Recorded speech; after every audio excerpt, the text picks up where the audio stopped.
भी इस वेले लाइव जिहड़ा है वो देख रहे हो और बाज टीवी नूं डिश सलिंग दे राही जिथे तुसी गर्व पंजाब के उत्ते देख रहे हो उत्थे मैं समझांगा कि वख-वख ऐप जिहड़ियां ने उन्हां दे जरिए दे नाल उन्हां स्रोतां दे नाल भी तुसी बाज टीवी नूं दुनिया भर दे विच इस वेले वेख रहे हो। समय समय के उत्ते वख-वख विषय हुंदे ने पर मैं समझांगा कि विषय समय के हिसाब के नाल ते समय के अनुकूल ही लियाने जिहड़े ने वो चाहिए ने। जो 2020 दे विच खास तौर दे उत्ते पंजाबियां दे विच इन्ना करौला पिया मैं समझांगा कि एक लंबे समय बाद 36 साल बाद एक बारी फिर ये रौला पैना जिहड़ा है वो समूचे पंजाबियां वास्ते जिहड़ा वो एक मंदभागा रौला। इसनूं राजसी पुठ जिहड़ी है वो बहुत वड्डे पद्धर दे उत्ते दित्ती जा रही है। जे 2014 दे विच पंजाब 1984 दे विच दिलजीत दोसांझ ने पंजाब दे दुखांत बारे एक गीत गाया ते उस दे उत्ते भी कांग्रेस के एक मैंबर पार्लीमेंट रवनीत सिंह बिट्टू नूं तकलीफ हुंदी है। जेकर कोई होर सिंगर जिहड़ा है वो इस तरह का सिख धर्म के नाल संबंधित जिहड़ा कोई भी गीत गाउंदा है जां 1984 की पीड़ा की गल करदा है ते मैं समझांगा अकाली दल भारतीय जनता पार्टी ते कांग्रेस के किसी भी होर जिहड़ा मैंबर पार्लीमेंट जां विधायक नूं किसी नूं भी तकलीफ नहीं हुंदी। ये हमेशा हर साल की तरह अकले नौजवान मैंबर पार्लीमेंट रवनीत सिंह बिट्टू नूं इस दी पीड़ जिहड़ी है वो बहुत वड्डे पद्धर के उत्ते लगदी है। बहुत ही शाफागोई शब्दों के विच बहुत ही साफ सुथरे शब्दों के विच दिलजीत ने वी रवनीत बिट्टू हुणां नूं इस गल दे उत्ते जवाब जिहड़ा वो दे दिता कि उन्हां नूं इस गल का माइंड नहीं होना चाहिए क्योंकि 2014 दे विच ये पंजाब 1984 फिल्म आई और जिहड़ी भी फिल्म भारतीय सिनेमा दे विच जिहड़ी है वो लगदी है वो उसका एक एक शब्द और उसका एक एक गीत तक भी जिहड़ा वो सेंसर बोर्ड कोलों पास हो के उसके सर्टिफिकेट के नाल जिहड़ा है वो लगदा है। और मैं समझांगा कि कुछ जिहड़े साडे आला दर्जे के आर्टिस्ट हुंदे ने उन्हां नूं खास तौर दे उत्ते इस तरह के मौके दे उत्ते निशाना बनाया जाना ये कोई बहुत राजनीतिक लोगों वालों भी जिहड़ी हैगी है वो चंगी गल नहीं।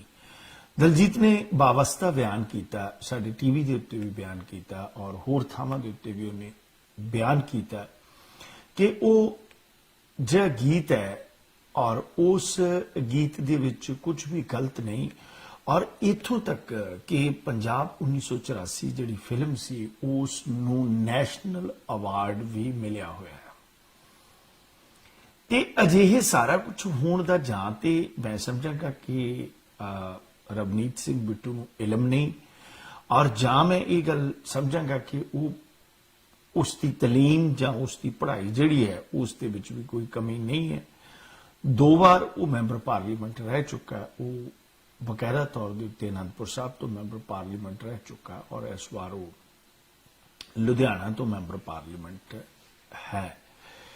पर मसला इस गल का कि जिहड़ा इतिहास है इतिहास नूं टोआ पट के दबिया नहीं जा सकता। मैं बिट्टू साहब को गुजारिश करांगा क्योंकि साडे बकायदा तौर के उत्ते कदे भी टैलीविजन के उत्ते किसी भी राजनीतिक व्यक्ति नूं जिहड़ी है वो अपमानजनक शब्दों की वरतों नहीं की जाती। मैं ना ही किसी आर्टिस्ट नूं और ना ही मैं किसी राजनीतिक व्यक्ति नूं अपमानजनक शब्दों की वरतों के नाल कहांगा कि ये इतिहास जिहड़ा हुंदा है इसनूं दबिया नहीं जा सकता इसनूं पट्टिया नहीं। हाँ मैं ये समझांगा कि पंजाब के उत्ते वक्त पैण वाला इतिहास जिहड़ा है वो जिन्हां हत्थां दे नाल लिखिया गया जां जो कुछ वापरिया पंजाब दे विच ये तुहाडे परिवार की बदकिस्मती सी कि उस वेले पंजाब दे विच जिहड़ी है वो तुहाडा परिवार जिहड़ा सी वो राज करदा सी और अजिहा सेक जिहड़ा होना है वो सुभाविक ही है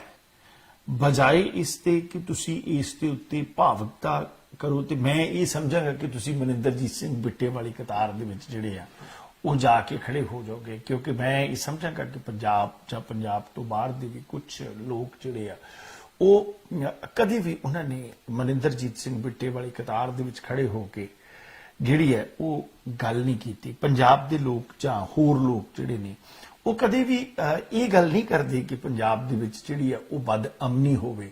ਤੇ ਦੂਜੀ ਗੱਲ ਹੈ, ਮੈਂ ਇਹ ਬਿੱਟੂ ਜੀ ਨੂੰ ਜ਼ਰੂਰ ਦੱਸਣਾ ਚਾਹਾਂਗਾ ਕਿ ਪੰਜਾਬ ਦੇ ਹਾਲੇ ਵੀ ਦਿਨ ਇਸ ਤਰ੍ਹਾਂ ਦੇ ਮਾੜੇ ਨਹੀਂ ਆਏ ਕਿ ਪੰਜਾਬ ਦੇ ਵਿੱਚ ਕੋਈ ਜਿਹੜਾ ਆਪਸੀ ਭਾਈਚਾਰਾ ਹੈ ਉਸ ਭਾਈਚਾਰੇ ਦੇ ਵਿੱਚ ਇੱਕ ਬਦ ਅਮਨੀ ਫੈਲੀ ਹੋਵੇ। ਜੇ ਬਦ ਅਮਨੀ ਫੈਲੀ ਹੈ ਤੇ ਇਨਡਾਇਰੈਕਟਲੀ ਪੰਜਾਬ ਨੇ ਉਹ ਸ਼ਰਾਪ ਹਟਾਇਆ, ਔਰ ਉਸ ਸ਼ਰਾਪ ਵਾਸਤੇ ਸਮੁੱਚੇ ਵੱਡੇ ਪੱਧਰ ਦੇ ਉੱਤੇ ਰਾਜਨੀਤਿਕ ਲੋਕ ਜਿਹੜੇ ਨੇ ਉਹ ਜ਼ਿੰਮੇਵਾਰ ਨੇ, ਚਾਹੇ ਉਹ ਕਿਸੇ ਵੀ ਰਾਜਸੀ ਪਾਰਟੀ ਦੇ ਨਾਲ ਸੰਬੰਧਿਤ ਹੋਣ। ਉਸ ਵਾਸਤੇ ਪੰਜਾਬ ਦੇ ਰਾਜਨੀਤਿਕ ਲੋਕ ਜਿਹੜੇ ਨੇ ਉਹ ਜ਼ਿੰਮੇਵਾਰ ਨੇ। ਉਸ ਦੇ ਵਿੱਚੋਂ ਨਾ ਤੇ ਕਾਂਗਰਸ ਦੇ ਆਗੂਆਂ ਨੂੰ ਮਨਫੀ ਕੀਤਾ ਜਾ ਸਕਦਾ ਔਰ ਨਾ ਹੀ ਅਕਾਲੀ ਦਲ ਦੇ ਆਗੂਆਂ ਨੂੰ ਮਨਫੀ ਕੀਤਾ ਜਾ ਸਕਦਾ। ਜਿਵੇਂ ਸਾਲ ਬਦਰ ਸਾਲ ਇਸ ਗੱਲ ਦਾ ਜ਼ਿਕਰ ਕਰਾਂ ਕਿ ਜਦੋਂ ਵੀ ਕਿਸੇ ਸਟੇਟ ਨੂੰ ਬਿਲਕੁਲ ਖੁੱਡੇ ਲੈਣ ਲਾਉਣਾ ਹੋਵੇ, ਜਦੋਂ ਵੀ ਕਿਸੇ ਸਟੇਟ ਨੂੰ ਖੂੰਜੀ ਲਾਉਣਾ ਹੋਵੇ, ਤਾਂ ਉਸ ਸਟੇਟ ਦੀ ਜਿਹੜੀ ਨੌਜਵਾਨ ਪੀੜ੍ਹੀ ਹੁੰਦੀ ਹੈ ਉਹਨਾਂ ਨੂੰ ਕਈ ਪੱਖਾਂ ਤੋਂ ਜਿਹੜਾ ਹੈ ਉਹ ਨਿਗਲ ਲਿਆ ਜਾਂਦਾ ਹੈ। ਉਹਨਾਂ ਦੇ ਉੱਤੇ ਇਸ ਤਰ੍ਹਾਂ ਦਾ ਹਮਲਾ ਕਰ ਦਿੱਤਾ ਜਾਂਦਾ ਕਿ ਉਸ ਹਮਲੇ ਦਾ ਪਤਾ ਵੀ ਨਹੀਂ ਲੱਗਦਾ। ਔਰ ਆਪਣੇ ਸਮੇਂ-ਸਮੇਂ ਦੇ ਉੱਤੇ ਜਿਸ ਢੰਗ ਦੇ ਨਾਲ ਮੈਂ ਸਮਝਾਂਗਾ ਕਿ ਦੋ ਚੀਜ਼ਾਂ ਜੇਕਰ ਕਿਸੇ ਸਟੇਟ ਦੇ ਲੋਕਾਂ ਕੋਲੋਂ ਜਾਂ ਨੌਜਵਾਨਾਂ ਕੋਲੋਂ ਖੋਹ ਲਈਆਂ ਜਾਣ ਤਾਂ ਮੇਰਾ ਖਿਆਲ ਹੈ ਕਿ ਉਹਨਾਂ ਦੇ ਕੋਲ ਕੁਝ ਨਹੀਂ ਬਚਦਾ। ਇੱਕ ਐਜੂਕੇਸ਼ਨ ਸਿਸਟਮ ਔਰ ਇੱਕ ਸਪੋਰਟਸ ਜਿਹੜੀ ਆ ਉਹ ਜੇਕਰ ਪੰਜਾਬ ਦੇ ਨੌਜਵਾਨਾਂ ਕੋਲੋਂ ਖੋਹ ਲਈ ਗਈ ਤੇ ਸਭ ਤੋਂ ਪਹਿਲਾਂ ਤੇ ਮੈਂ ਇਹ ਸਮਝਾਂਗਾ ਕਿ ਸਪੋਰਟਸ ਦੀ ਜਿਹੜੀ ਪਨੀਰੀ ਸੀ ਉਹ ਪੰਜਾਬ ਦੇ ਹਾਈ ਸਕੂਲਾਂ ਦੇ ਵਿੱਚੋਂ ਉੱਠਦੀ ਸੀ, ਪੰਜਾਬ ਦੇ ਪ੍ਰਾਇਮਰੀ ਸਕੂਲਾਂ ਦੇ ਵਿੱਚ ਖੇਡਾਂ ਜਿਹੜੀਆਂ ਸੀ ਉੱਠਦੀਆਂ ਸਨ। ਇੱਕ ਸਮਾਂ ਆਇਆ ਕਿ ਸਰਕਾਰਾਂ ਨੇ ਬਕਾਇਦਾ ਤੌਰ ਦੇ ਉੱਤੇ ਇੱਕ ਪ੍ਰਾਇਮਰੀ ਸਕੂਲਾਂ ਦਾ ਦਸਤੂਰ ਜਿਹੜਾ ਸੀ ਇਨਡਾਇਰੈਕਟਲੀ ਪ੍ਰਾਈਵੇਟ ਕਲਚਰ ਨੂੰ ਪੱਠੇ ਪਾਉਣ ਵਾਸਤੇ, ਜਦਕਿ ਮੈਂ ਸਮਝਾਂਗਾ ਕਿ ਜਿੰਦੇ ਵੱਡੇ ਪੱਧਰ ਦੇ ਉੱਤੇ ਪ੍ਰਾਇਮਰੀ ਸਕੂਲਾਂ ਦੇ ਵਿੱਚੋਂ ਲੈ ਕੇ ਮਿਡਲ ਸਕੂਲਾਂ ਦੇ ਸਿਸਟਮ ਦੇ ਵਿੱਚ, ਚਾਹੇ ਉਹ ਅਰਥ ਸ਼ਾਸਤਰ ਸੀ, ਚਾਹੇ ਉਹ ਇਤਿਹਾਸ ਸੀ, ਚਾਹੇ ਉਹ ਹਿਸਟਰੀ ਸੀ, ਉਹ ਤਾਣਾ ਬਾਣਾ ਏਡਾ ਮਜ਼ਬੂਤ ਸੀ, ਅੱਜ ਵੀ ਉਸ ਦੀ ਸਰਾਹਨਾ ਕਰਨੀ ਬਣਦੀ ਹੈ। ਔਰ ਇਹ ਕੋਡ ਜਿਹੜਾ ਸੀ ਇਹ ਕਾਂਗਰਸ ਦੀ ਸਰਕਾਰ ਦੇ ਮੌਕੇ ਦੇ ਉੱਤੇ ਇਹ ਬਕਾਇਦਾ ਤੌਰ ਦੇ ਉੱਤੇ ਸ਼ੁਰੂ ਹੋਇਆ, ਜਦੋਂ ਕਾਂਗਰਸ ਦੀ ਸਰਕਾਰ ਦੇ ਵਿੱਚ ਬਕਾਇਦਾ ਤੌਰ ਦੇ ਉੱਤੇ ਜਿਹੜਾ ਸੀ ਇਹ ਸਾਖਰਤਾ ਮੁਹਿੰਮ ਦੇ ਨਾਂ ਦੇ ਉੱਤੇ ਜਿੰਨੇ ਪ੍ਰਾਇਮਰੀ ਸਕੂਲਾਂ ਦੇ ਅਧਿਆਪਕ ਸਨ ਉਹਨਾਂ ਨੂੰ, ਪੰਜਾਬ ਦੇ ਬਜ਼ੁਰਗਾਂ ਨੂੰ ਜਾਂ ਹਿੰਦੁਸਤਾਨ ਦੇ ਪ੍ਰਾਇਮਰੀ ਸਕੂਲਾਂ ਦੇ ਅਧਿਆਪਕ ਸਨ ਉਹਨਾਂ ਨੂੰ ਵੀ ਖਾਸ ਤੌਰ ਦੇ ਉੱਤੇ ਸਾਖਰਤਾ ਮੁਹਿੰਮ ਦੇ ਅਧੀਨ ਜਿਹੜਾ ਸੀ 1992, 93, 94 ਦੇ ਪੂਰੇ ਦੌਰ ਦੇ ਵਿੱਚ ਪ੍ਰਾਇਮਰੀ ਸਕੂਲਾਂ ਦੇ ਵਿੱਚੋਂ ਬਾਹਰ ਕੱਢ ਕੇ ਪੰਜਾਬ ਦੇ ਪ੍ਰਾਇਮਰੀ ਸਕੂਲਾਂ ਦੇ ਬੱਚੇ, ਜਿਨ੍ਹਾਂ ਬੱਚਿਆਂ ਨੂੰ ਭਵਿੱਖ ਦੇ ਰੂਪ ਦੇ ਵਿੱਚ ਸੰਭਾਲਣਾ ਨਹੀਂ ਸੀ, ਉਹਨਾਂ ਨੂੰ ਲਵਾਰਸ ਕਰ ਦਿੱਤਾ। ਤੇ ਜਿਹੜੇ ਬਜ਼ੁਰਗ ਕਬਰਾਂ ਵੱਲ ਨੂੰ ਜਾਣ ਨੂੰ ਤਿਆਰ ਸਨ 80-80 ਸਾਲ ਦੇ, ਇਹ ਪ੍ਰਾਇਮਰੀ ਸਕੂਲਾਂ ਦੇ ਅਧਿਆਪਕ ਜਿਹੜੇ ਸੀ ਉਹਨਾਂ ਨੂੰ ਸਾਖਰ ਬਣਾਉਣ ਵਾਸਤੇ ਪਿੰਡਾਂ ਦੇ ਵਿੱਚ ਜ਼ਿੰਮੇਵਾਰੀਆਂ ਦੇ ਦਿੱਤੀਆਂ ਕਿ ਤੁਸੀਂ ਇਹ ਬਜ਼ੁਰਗਾਂ ਨੂੰ ਪੜ੍ਹਾਓ ਤਾਂ ਜੋ ਕਿ ਅਸੀਂ ਅੰਤਰਰਾਸ਼ਟਰੀ ਪੱਧਰ ਦੇ ਉੱਤੇ ਦਸਤਖਤ ਕਰਨ ਵਾਲੇ ਬੰਦੇ ਨੂੰ ਇਹ ਗਿਣ ਸਕੀਏ ਕਿ ਭਾਰਤ ਦਾ ਹਰ ਇੱਕ ਵਿਅਕਤੀ ਜਿਹੜਾ ਉਹ ਪੜ੍ਹਿਆ ਲਿਖਿਆ ਹੈ। ਉਸ ਦਾ ਕੋਈ ਵੀ ਫਾਇਦਾ ਨਾ ਹੋ ਸਕਿਆ, ਦਸਤਖਤ ਕਰਨ ਦਾ ਕੋਈ ਵੀ ਫਾਇਦਾ ਨਾ ਹੋ ਸਕਿਆ, ਸਿਰਫ ਤੇ ਸਿਰਫ ਕਾਗਜ਼ਾਂ ਦੇ ਵਿੱਚ ਸਰਕਾਰੀ ਗਿਣਤੀ ਦਿਖਾਉਣ ਵਾਸਤੇ। ਔਰ ਅਧਿਆਪਕ ਵਰਗ ਜਿਹੜਾ ਸੀ ਉਹ ਸਕੂਲਾਂ ਨੂੰ ਛੱਡ ਕੇ ਮੈਂ ਸਮਝਾਂਗਾ ਕਿ ਨਾਲ ਦੀ ਨਾਲ ਪ੍ਰਾਪਰਟੀ ਡੀਲਿੰਗ ਦੇ ਕਿੱਤਿਆਂ ਦੇ ਵਿੱਚ ਵੀ ਲੱਗਾ। ਮਾਫ ਕਰਨਾ, ਕਈ ਅਧਿਆਪਕ ਜਿਹੜੇ ਨੇ ਉਹ ਇਸ ਵੇਲੇ ਸੁਣਦੇ ਹੋਣਗੇ, ਉਹਨਾਂ ਨੂੰ ਮੇਰੀ ਇਸ ਗੱਲ ਦੀ ਤਕਲੀਫ ਵੀ ਹੋਏਗੀ, ਕਿਉਂਕਿ ਮੈਂ ਸਮਝਾਂਗਾ ਕਿ ਅਧਿਆਪਕ ਵੀ ਬਕਾਇਦਾ ਤੌਰ ਦੇ ਉੱਤੇ ਇਸ ਚੀਜ਼ ਵਾਸਤੇ ਜਿਹੜੇ ਨੇ ਉਹ ਜ਼ਿੰਮੇਵਾਰ ਨੇ। ਪੰਜਾਬ ਨੂੰ ਜੇਕਰ ਅੱਜ ਦੀ ਤਰੀਕ ਦੇ ਵਿੱਚ ਬਹੁਤ ਸਖਤੀ ਦੇ ਨਾਲ ਕੋਈ ਬਚਾ ਸਕਦਾ ਤੇ ਮੈਂ ਇਹ ਸਮਝਾਂਗਾ ਕਿ ਕੋਈ ਰਹਿਬਰ ਰਾਜਨੀਤਿਕ ਵਿਅਕਤੀ ਬਚਾ ਸਕਦਾ ਜਿਸ ਨੂੰ ਪੰਜਾਬ ਦਾ ਦਰਦ ਹੋਵੇ, ਜਿਸ ਨੂੰ ਪੰਜਾਬ ਦੇ ਨਾਲ ਲਗਾਓ ਹੋਵੇ। ਨਹੀਂ ਤਾਂ ਪੰਜਾਬ ਏਡੇ ਵੱਡੇ ਪੱਧਰ ਦੇ ਉੱਤੇ ਇਸ ਵੇਲੇ ਝੰਬਿਆ ਗਿਆ ਕਿ 1980 ਤੋਂ ਬਾਅਦ ਦਾ ਜਿਹੜਾ ਸਮੁੱਚਾ ਸਿਸਟਮ ਸੀ ਉਹ ਆਪਾਂ ਨੂੰ ਪਤਾ ਵੀ ਉਹ ਸਿਸਟਮ ਜਿਹੜਾ ਸੀ ਉਹ ਕਿਸ ਤਰ੍ਹਾਂ ਦਾ ਸੀ। ਸਕੂਲਾਂ ਦੇ ਵਿੱਚ ਗੋਲਾਬਾਰੀ ਹੋ ਜਾਂਦੀ ਸੀ ਬਕਾਇਦਾ ਤੌਰ ਦੇ ਉੱਤੇ, ਅਧਿਆਪਕ ਬੈਠੇ ਬੈਠੇ ਸਕੂਲਾਂ ਦੇ ਵਿੱਚ ਮਾਰ ਦਿੱਤੇ ਜਾਂਦੇ ਸੀ। ਪੰਜਾਬ ਦੇ ਅਨੇਕਾਂ ਸਕੂਲਾਂ ਦੇ ਵਿੱਚ ਗੋਲਾਬਾਰੀ ਹੋ ਕੇ ਜਿੱਥੇ ਕਈ ਬੱਚੇ ਵੀ ਮਰੇ, ਉੱਥੇ ਕਈ ਅਧਿਆਪਕ ਵੀ ਮਰੇ। ਪਾਤਰ ਸਾਹਿਬ ਦੀ ਨਜ਼ਮ ਦੇ ਵਾਂਗੂ ਵੱਢਣ ਵਾਲੇ ਕੌਣ ਸਨ, ਇਹ ਭੇਦ ਨਾ ਲੱਗਾ, ਪਰ ਬੇਦੋਸ਼ਾ ਖੂਨ ਤਾਂ ਪੱਗਾਂ ਸਿਰ ਲੱਗਾ। ਕੌਣ ਸਨ ਲੋਕ? ਕਿਸੇ ਨੇ ਕਾਲੀਆਂ ਬਿੱਲੀਆਂ ਕਿਹਾ, ਕਿਸੇ ਨੇ ਖਾੜਕੂਆਂ ਦਾ ਨਾਮ ਲੈ ਦਿੱਤਾ, ਪਰ ਇਹ ਹਕੀਕਤਾਂ ਪੰਜਾਬ ਦੇ ਰਾਜਨੀਤਿਕ ਲੋਕ ਬਕਾਇਦਾ ਤੌਰ ਦੇ ਉੱਤੇ, ਭਲੀ ਭਾਂਤ ਬਕਾਇਦਾ ਤੌਰ ਦੇ ਉੱਤੇ ਜਾਣਦੇ ਨੇ। 1984 ਤੋਂ ਬਾਅਦ ਦੀ ਨਸਲ ਜਿਹੜੀ ਆ ਉਹ ਇਸ ਢੰਗ ਦੇ ਨਾਲ ਮੈਂ ਸਮਝਾਂਗਾ ਕਿ ਸਾਜ਼ਿਸ਼ ਦਾ ਸ਼ਿਕਾਰ ਹੋਈ ਕਿ ਮੈਂ ਉਹਨਾਂ ਸਮਿਆਂ ਦੇ ਵਿੱਚ ਵਿਜ਼ਿਟ ਕਰਿਆ ਕਰਦਾ ਸਾਂ। ਮੈਂ ਮਾਝੇ ਦੇ ਵਿੱਚ ਵੀ ਗਿਆ, ਮੈਂ ਆਪਣੇ ਪੱਤਰਕਾਰਤਾ ਦੇ ਕਿੱਤੇ ਦੇ ਵਜੋਂ ਹੀ ਮੈਂ ਮਾਝੇ ਦੇ ਵਿੱਚ ਵੀ ਗਿਆ। ਮੈਂ ਬਕਾਇਦਾ ਤੌਰ ਦੇ ਉੱਤੇ ਮਾਲਵਾ ਖਿੱਤਾ ਵੀ ਦੇਖਿਆ, ਜਿੱਥੇ ਮੈਂ ਸਮਝਾਂਗਾ ਕਿ ਬਿਜਲੀ ਚੋਰੀ ਜਿਹੜੀ ਸੀ ਉਹ ਆਮ ਸੀ, ਜਿਵੇਂ ਜਾਲ ਪਏ ਹੁੰਦੇ ਨੇ।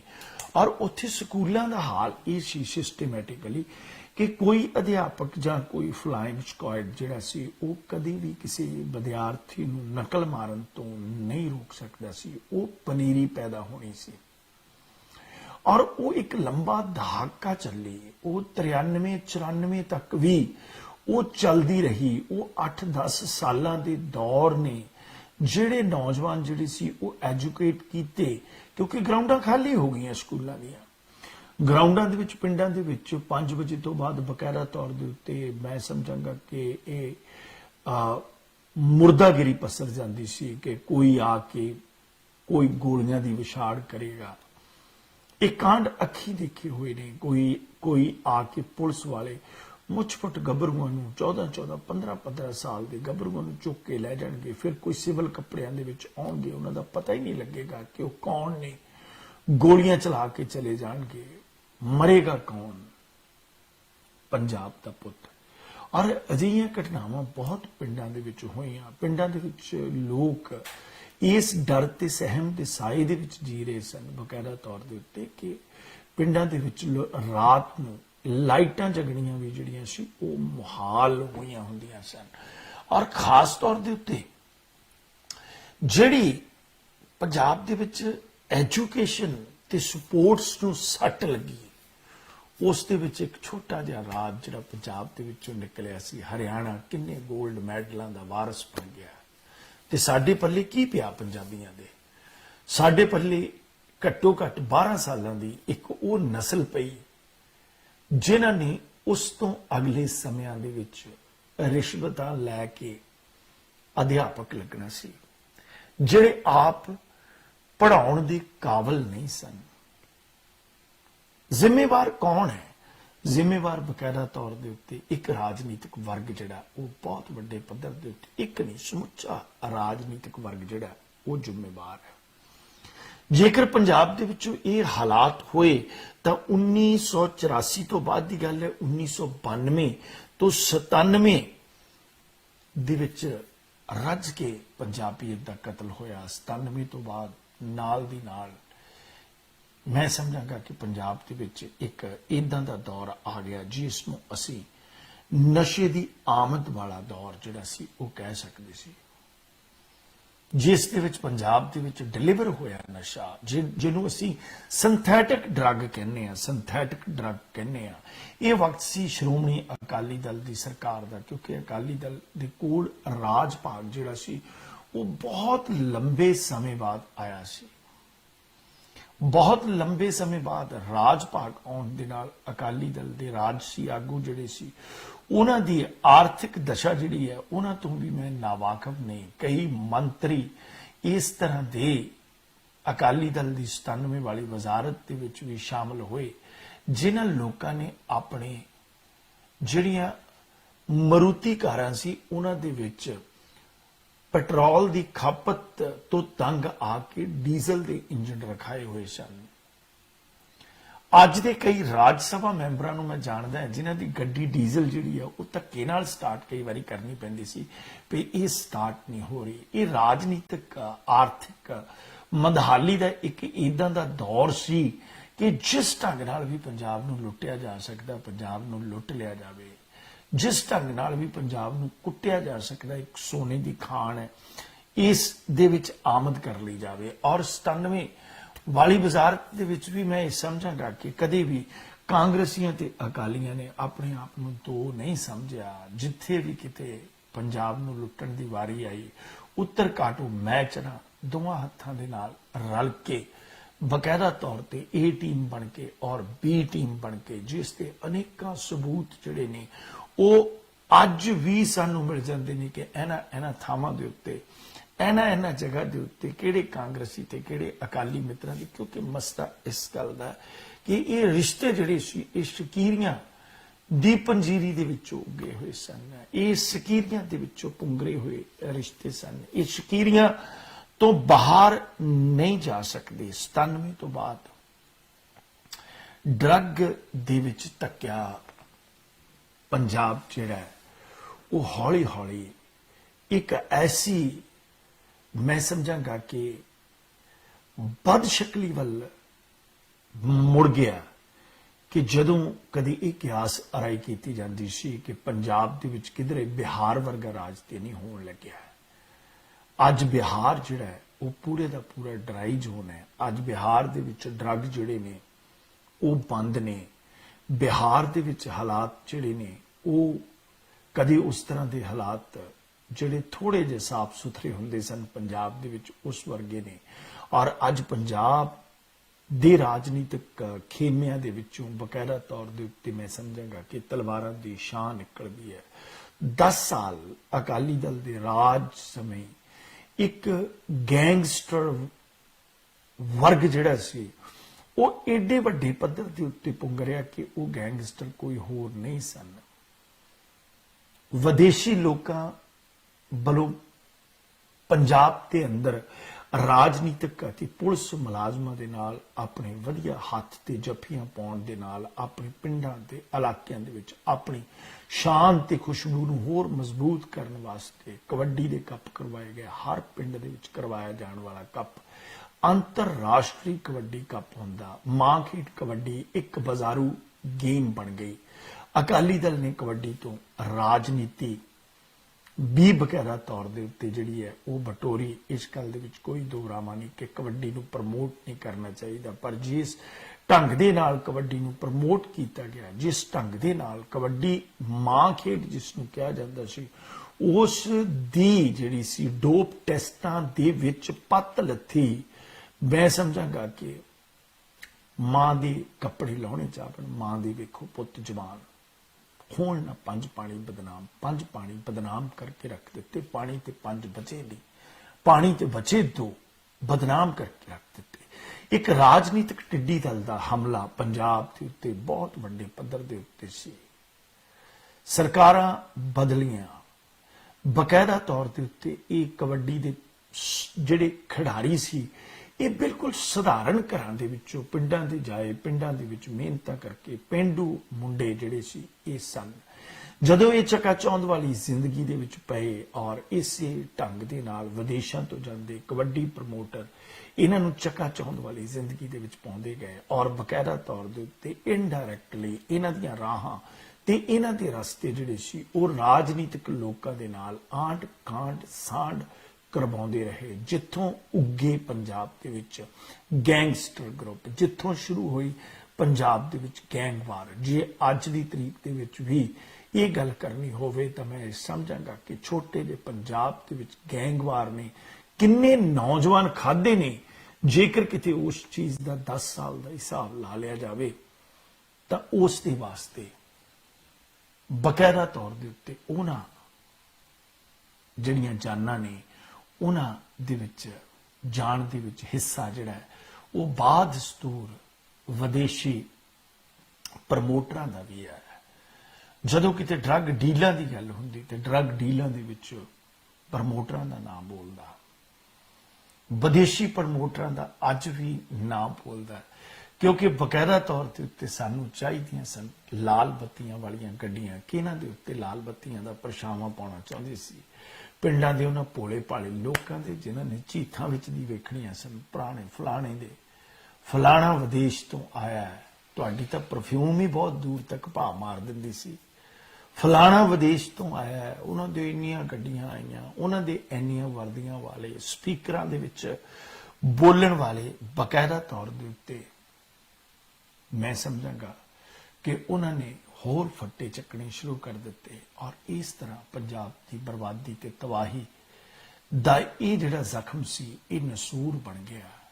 ਔਰ ਅੱਜ ਮੈਂ ਸਮਝਾਂਗਾ ਕਿ ਜਿਸ ਪੰਜਾਬ ਦੇ ਬੱਚੇ ਜਿਹੜੇ ਨੇ ਉਹ IAS ਜੁਡੀਸ਼ਰੀ ਦੇ ਵਿੱਚ IPS ਬਣਨੇ ਚਾਹੀਦੇ ਨੇ, ਮੈਨੂੰ ਲੱਗਦਾ ਕਿ ਆਉਣ ਵਾਲੇ 4 ਜਾਂ 5 ਸਾਲਾਂ ਦੇ ਵਿੱਚ ਸ਼ਾਇਦ ਕੋਈ IPS ਦਸਤਾਰ ਵਾਲਾ ਨਾ ਬਣੇ। ਕਦੇ ਬੰਬੇ ਦਾ ਕਮਿਸ਼ਨਰ ਸਰਦਾਰ, ਕਦੇ ਦਿੱਲੀ ਦਾ ਪੁਲਿਸ ਕਮਿਸ਼ਨਰ ਸਰਦਾਰ, ਸਿੱਖ ਬਕਾਇਦਾ ਤੌਰ ਦੇ ਉੱਤੇ ਹੁੰਦੇ ਸਨ, ਦਸਤਾਰਾਂ ਬੰਨੀਆਂ ਹੁੰਦੀਆਂ ਸਨ। ਪੰਜਾਬ ਦੇ ਵਿੱਚੋਂ IPS IAS PCS judiciary doctor ਕੂਚ ਕਰਕੇ ਵਿਦੇਸ਼ਾਂ ਵੱਲ ਨੂੰ ਆ ਗਏ। ਪੰਜਾਬ ਦੇ ਪੱਲੇ ਕੀ ਬਚਿਆ? ਪੰਜਾਬ ਦੇ ਪੱਲੇ ਤੁਹਾਨੂੰ ਯਾਦ ਹੋਏਗਾ ਕਿ ਜਿਹੜੇ ਸੈਲਰ ਹੁੰਦੇ ਸੀ, ਚੌਲ ਇੱਕ ਪਾਸੇ ਨਿਕਲ ਜਾਂਦੇ ਸੀ ਔਰ ਚੌਲਾਂ ਦੀ ਜਿਹੜੀ ਸਿਲਰੀ ਹੁੰਦੀ ਸੀ ਉਹ ਇੱਕ ਪਾਸੇ ਨਿਕਲ ਜਾਂਦੀ ਸੀ। ਇਸ ਵੇਲੇ ਪੰਜਾਬ ਨੂੰ ਕਿਸੇ ਰਹਿਬਰ ਦੀ ਜ਼ਰੂਰਤ ਹੈ। ਪੰਜਾਬ ਨੂੰ ਪਿੰਡ ਵਰਕਸ਼ਾਪ ਦੀ ਜ਼ਰੂਰਤ ਹੈ। ਇਹ ਨਹੀਂ ਕਿ ਚੰਗਿਆਈਆਂ ਜਿਹੜੀਆਂ ਨੇ ਉਹ ਖਤਮ ਹੋ ਗਈਆਂ, ਇਹ ਨਹੀਂ ਕਿ ਅੱਜ ਦੀ ਤਰੀਕ ਦੇ ਵਿੱਚ ਕੋਈ ਵੀ ਦਿਸਦਾ ਨਹੀਂ ਹੈ ਜਿਹੜਾ ਪੰਜਾਬ ਨੂੰ ਸਾਂਭ ਸਕੇ, ਇਹ ਨਹੀਂ ਕਿ ਕੋਈ ਬੁੱਧੀਜੀਵੀ ਆ ਵਿਦਵਾਨ ਜਿਹੜਾ ਉਹ ਦਿਸਦਾ ਨਹੀਂ ਹੈ। ਅੱਜ ਹਿੰਮਤ ਕਰਨੀ ਪਏਗੀ। ਮੈਂ ਅੱਗੇ ਵੀ ਕਿਹਾ ਕਿ ਇਸ ਚੀਜ਼ ਦਾ ਹੱਲ ਜਿਹੜਾ ਹੈ ਉਹ ਇੱਕੋ ਇੱਕ ਹੱਲ ਹੈ, ਇਸ ਤੋਂ ਇਲਾਵਾ ਹੋਰ ਕੋਈ ਹੱਲ ਨਹੀਂ। ਪ੍ਰਵਾਸੀ ਪ੍ਰਦੇਸੀ ਜਿਹੜੇ ਨੇ ਉਹ ਕੋਈ ਆਮ ਵੱਲੋਂ ਭੱਜਦਾ ਹੈ, ਕੋਈ ਕਾਂਗਰਸ ਵੱਲੋਂ ਭੱਜਦਾ ਹੈ, ਕੋਈ ਅਕਾਲੀ ਦਲ ਵੱਲੋਂ ਭੱਜਦਾ। ਜਦੋਂ ਮੈਂ ਇਹ ਗੱਲ ਕਹੀ ਕਿ ਤੁਹਾਨੂੰ ਰਾਜਨੀਤਿਕ ਪਾਰਟੀਆਂ ਦੀਆਂ ਗਰਜ਼ਾਂ ਨਹੀਂ, ਰਾਜਨੀਤਿਕ ਪਾਰਟੀਆਂ ਨੂੰ ਤੁਹਾਡੀਆਂ ਗਰਜ਼ਾਂ ਆ। ਜੇਕਰ 5 7 8 10 ਇਕੱਠੇ ਹੋ ਕੇ ਇੱਕ ਪਿੰਡ ਦੇ ਪ੍ਰਵਾਸੀ ਜਿਹੜੇ ਨੇ ਸਿਰਫ ਆਪਣਾ ਪਿੰਡ ਸਾਂਭ ਲੈਣਗੇ ਤਾਂ ਰਾਜਨੀਤਿਕ ਲੋਕਾਂ ਨੂੰ ਬਕਾਇਦਾ ਤੌਰ ਦੇ ਉੱਤੇ ਤੁਹਾਡੀ ਗਰਜ ਹੋਏਗੀ, ਕਿਉਂਕਿ ਤੁਸੀਂ ਉਹਨਾਂ ਪਗਡੰਡੀਆਂ ਦੇ ਵਾਰਿਸ ਹੋ, ਤੁਸੀਂ ਉਹਨਾਂ ਪੈਆਂ ਦੇ ਵਾਰਿਸ ਹੋ, ਤੁਸੀਂ ਉਹਨਾਂ ਰੁੱਖਾਂ ਦੇ ਵਾਰਿਸ ਹੋ, ਤੁਸੀਂ ਉਹਨਾਂ ਖੇਤਾਂ ਦੇ ਵਾਰਿਸ ਹੋ, ਤੁਸੀਂ ਉਹਨਾਂ ਬਨੇਰਿਆਂ ਦੇ ਵਾਰਿਸ ਹੋ, ਤੁਸੀਂ ਉਹਨਾਂ ਗਲੀਆਂ ਦੇ ਵਾਰਿਸ ਹੋ।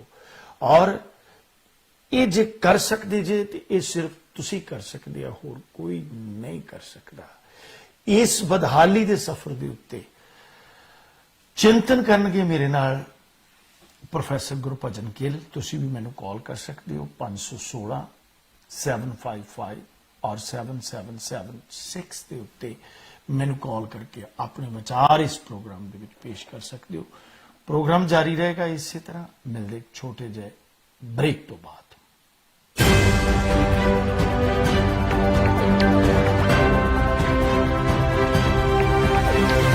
This program is sponsored by Arlington Fuel Stop, Balbir Singh, Osmanpur.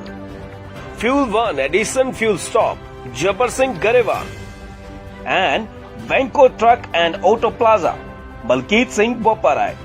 P&J Fuel Wholesaler of gasoline and diesel. We offer retail and wholesale, branded and unbranded fuel, serving New Jersey, New York, Pennsylvania, and Texas. Our services include station rebranding for many major gasoline brands at the most competitive prices. Our portfolio includes Exxon, Mobil, Shell, BP, and many more. To grow your business with us, please call 908-720-3032. P&J Fuel, fuel to take you further. ਜੇਕਰ ਤੁਸੀਂ ਆਪਣੇ ਸੁਪਨਿਆਂ ਦੇ ਘਰ ਦੀ ਤਲਾਸ਼ ਵਿੱਚੋਂ ਤਾਂ ਹੁਣ ਤੁਹਾਨੂੰ ਘਬਰਾਉਣ ਦੀ ਬਿਲਕੁਲ ਲੋੜ ਨਹੀਂ।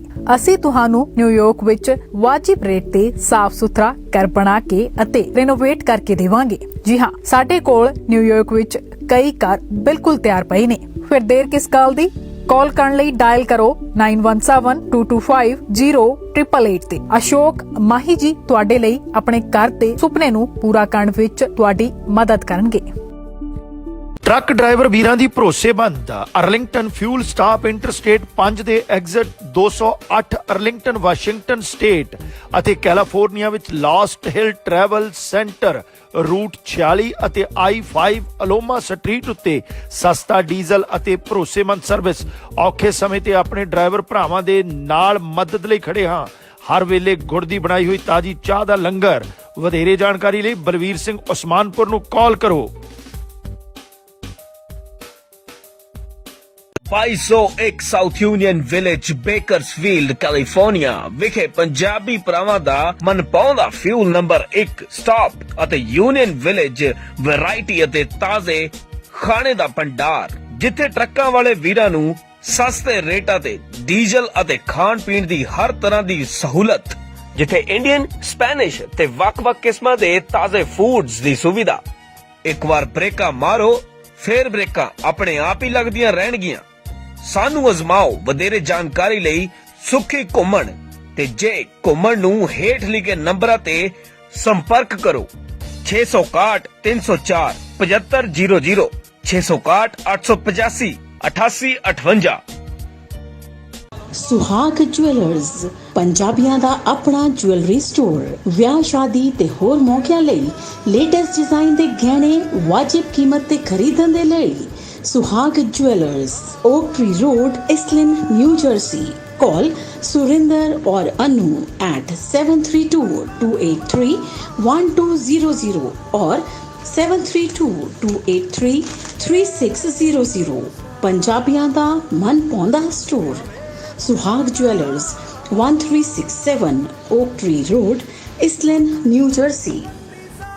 S&S Brokers Incorporation new jersey ਦੀ ਪੂਰੀ ਤਰ੍ਹਾਂ ਲਾਇਸੈਂਸ ਪ੍ਰਾਪਤ ਕੰਪਨੀ, ਸਮੇਂ ਤੇ ਡਿਲੀਵਰੀ ਲਈ ਵਚਨਬੱਧ। ਕੰਪਨੀ ਦਾ ਤਜਰਬਾ ਕੰਪਨੀ ਨੂੰ ਬਾਕੀਆਂ ਤੋਂ ਅਲੱਗ ਕਰਦਾ ਹੈ। ਗ੍ਰਾਹਕਾਂ ਦੀ ਸਹੂਲਤ ਲਈ ਸ਼ਿਪਿੰਗ ਦਰ ਵਿੱਚ ਭਾਰੀ ਡਿਸਕਾਊਂਟ ਦਿੱਤਾ ਜਾਂਦਾ ਹੈ। ਕੰਪਨੀ ਦਾ ਮਿਸ਼ਨ ਪ੍ਰੀਮੀਅਮ ਟਰਾਂਸਪੋਰਟ ਸੇਵਾਵਾਂ ਪ੍ਰਦਾਨ ਕਰਨਾ। ਵਧੇਰੇ ਜਾਣਕਾਰੀ ਲਈ ਸੰਪਰਕ ਕਰੋ 120 Wood Avenue South, suite 605, Iselin, New Jersey 08830 ਅਤੇ ਕਾਲ ਕਰੋ 201 259 9223। ਨਿਊ ਜਰਸੀ ਅਤੇ ਕੈਲੀਫੋਰਨੀਆ ਦੇ ਪ੍ਰਸਿੱਧ advocate Jaspreet Singh attorney at law, ਜਿਹੜੇ ਕਿ deputation, defence, appeal, family law, bankruptcy ਦੇ ਵਿੱਚ ਮਾਹਰ ਨੇ। ਇਹਨਾਂ ਦੇ ਨਾਲ ਸਿੱਧੀ ਗੱਲਬਾਤ ਲਈ ਤੁਸੀਂ ਹਰ ਵੀਰਵਾਰ ਨੂੰ ਲਾਈਵ ਸ਼ੋਅ ਦੇ ਜ਼ਰੀਏ ਜੁੜ ਸਕਦੇ ਹੋ। ਇਹ ਵੀ ਇੱਕ ਰੱਬ ਦੇ ਬੰਦਿਆਂ ਦਾ ਘਰ ਹੈ, ਜਿੱਥੇ ਸਿਰਫ ਇੱਕ ਧਰਮ ਤੇ ਜਾਤ ਹੈ, ਇਨਸਾਨੀਅਤ, ਜਿੱਥੇ ਕੋਈ ਵੱਡਾ ਤੇ ਛੋਟਾ ਨਹੀਂ, ਜਿੱਥੇ ਖੁਸ਼ੀਆਂ ਇੱਕੋ ਜਿਹੀਆਂ ਵੰਡੀਆਂ ਜਾਂਦੀਆਂ ਨੇ। ਬੌਧਿਕਤਾ ਦਾ ਵਿਕਾਸ ਰੱਬ ਦੇ ਹੱਥ ਹੈ, ਪਰ ਰੱਬ ਦੇ ਜੀਆਂ ਦੀ ਸੰਭਾਲ ਤਾਂ ਬੰਦਾ ਹੀ ਕਰ ਸਕਦਾ ਹੈ। ਅਜਿਹੀ ਇੱਕ ਮਿਸਾਲ ਅਮਰੀਕਾ ਦੇ ਮੈਰੀਲੈਂਡ ਵਿਖੇ centre for social change. Visit और कॉल more information जैसी सिंह and साजिद तरार। ਪੰਜਾਬੀਆਂ ਦੇ ਦਿਲ ਸਟਾਕਟਨ ਵਿਖੇ ਟਰੱਕ ਡਰਾਈਵਰ ਭਰਾਵਾਂ ਲਈ ਸਹੂਲਤਾਂ ਭਰਿਆ ਵੈਨਕੋ ਟਰੱਕ ਐਂਡ ਆਟੋ ਪਲਾਜ਼ਾ, ਜਿੱਥੇ ਟਰੱਕ ਡਰਾਈਵਰ ਵੀਰਾਂ ਲਈ ਸਸਤੇ ਅਤੇ ਭਰੋਸੇਮੰਦ ਰੇਟ ਤੇ ਡੀਜ਼ਲ ਅਤੇ ਹੋਰ ਸਮਾਨ 24 ਘੰਟੇ ਉਪਲਬਧ ਹੈ। ਟਰੱਕਾਂ ਨੂੰ ਪਾਰਕ ਕਰਨ ਤੇ ਡਰਾਈਵਰ ਵੀਰਾਂ ਵਾਸਤੇ ਆਧੁਨਿਕ ਤੇ ਸਾਫ਼ ਸੁਥਰੇ ਸ਼ਾਵਰ, ਖਾਣ ਪੀਣ ਦੇ ਤਾਜ਼ੇ ਫੂਡ ਦੀ ਸੁਵਿਧਾ, ਹਾਈਵੇ ਦੇ ਚਾਰਟਰ ਵੇ ਐਗਜ਼ਿਟ ਦੇ ਐਨ ਉੱਪਰ। ਵਧੇਰੇ ਜਾਣਕਾਰੀ ਲਈ ਮਲਕੀਤ ਸਿੰਘ ਬੋਪਾਰਾਏ ਨੂੰ ਹੇਠ ਲਿਖੇ ਨੰਬਰ ਤੇ ਕਾਲ ਕਰੋ। ਕੈਲੀਫੋਰਨੀਆ ਤੋਂ ਸਾਊਥ ਈਸਟਰਨ ਤੱਕ, Georgia, Florida, Alabama, Mississippi, Louisiana, Texas ਸੂਬੇ ਤੱਕ ਸੁਰੱਖਿਅਤ ਪ੍ਰੋਡਿਊਸ ਨੂੰ ਰੀਫਰ ਸਰਵਿਸ ਰਾਹੀਂ ਸਹੀ ਸਮੇਂ ਪਹੁੰਚਾਉਣ ਵਾਲੀ ਪੰਜਾਬੀਆਂ ਦੀ ਮਾਣਮੱਤੀ company Prime Link Express. Head office 825 Navy Drive, Stockton, California 95206। For more information, call Gurmeet Malli। New Jersey ਦੇ ਕੋਲ ਰਾਊਟ 19 ਅਤੇ ਹੋਰ ਲੋਕੇਸ਼ਨ ਤੇ ਟਰੱਕ ਡਰਾਈਵਰ ਵੀਰਾਂ ਲਈ ਸਸਤਾ ਡੀਜ਼ਲ ਅਤੇ ਨਾਨ ਕੰਪੈਰੀਟਿਵਲੀ ਗੈਸ ਪ੍ਰਾਈਸ ਵਾਸਤੇ ਹਮੇਸ਼ਾ ਯਾਦ ਰੱਖੋ ਫਿਊਲ 1 ਸਾਡਾ 690 RT1 ਨਾਰਥ ਐਡੀਸਨ ਅਤੇ ਵੱਡਾ ਕਰਾਊਨ ਡੀਪੂ, ਜਿੱਥੇ ਟਰੱਕ ਸਰਵਿਸ ਅਤੇ ਟਾਇਰ ਸਰਵਿਸ ਵਾਜਿਬ ਰੇਟਾਂ ਤੇ ਕੀਤੀ ਜਾਂਦੀ ਹੈ। ਡੀਜ਼ਲ ਨਾਲ ਸਕੇਲ ਸੁਵਿਧਾ ਵੀ ਹੈ ਉਪਲਬਧ। ਵਧੇਰੇ ਜਾਣਕਾਰੀ ਲਈ ਸੰਪਰਕ ਕਰੋ 732 572 4411। ਪੰਜਾਬੀਆਂ ਦਾ ਆਪਣਾ ਬਾਜ਼ਾਰ ਹੈ। ਇੱਥੇ ਫਰੈਸ਼ ਸਬਜ਼ੀਆਂ, ਫਰੈਸ਼ ਫਰੂਟ, ਵਧੀਆਂ ਦਾਲਾਂ, ਇੱਕੋ ਛੱਤ ਹੇਠਾਂ ਘਰ ਦੀ ਜ਼ਰੂਰਤ ਦਾ ਹਰ ਸਮਾਨ ਖਰੀਦਣ ਲਈ ਜਰੂਰ ਆਓ। ਕੰਪਨੀ ਆਪਣੇ ਗ੍ਰਾਹਕਾਂ ਲਈ ਸਮੇਂ-ਸਮੇਂ ਤੇ ਬੈਸਟ ਡੀਲ ਵੀ ਦਿੰਦੀ ਹੈ। ਵਧੇਰੀ ਜਾਣਕਾਰੀ ਲਈ ਸੰਪਰਕ ਕਰੋ ਆਪਣਾ ਬਾਜ਼ਾਰ 2975 JFK ਬੁਲੇਵਾਰਡ, ਜਰਸੀ ਸਿਟੀ 07306 ਅਤੇ 2631 ਸਟਰੀਟ ਰੋਡ, ਬੈਂਸਲਮ, ਪੈਂਸਿਲਵੇਨੀਆ 19020।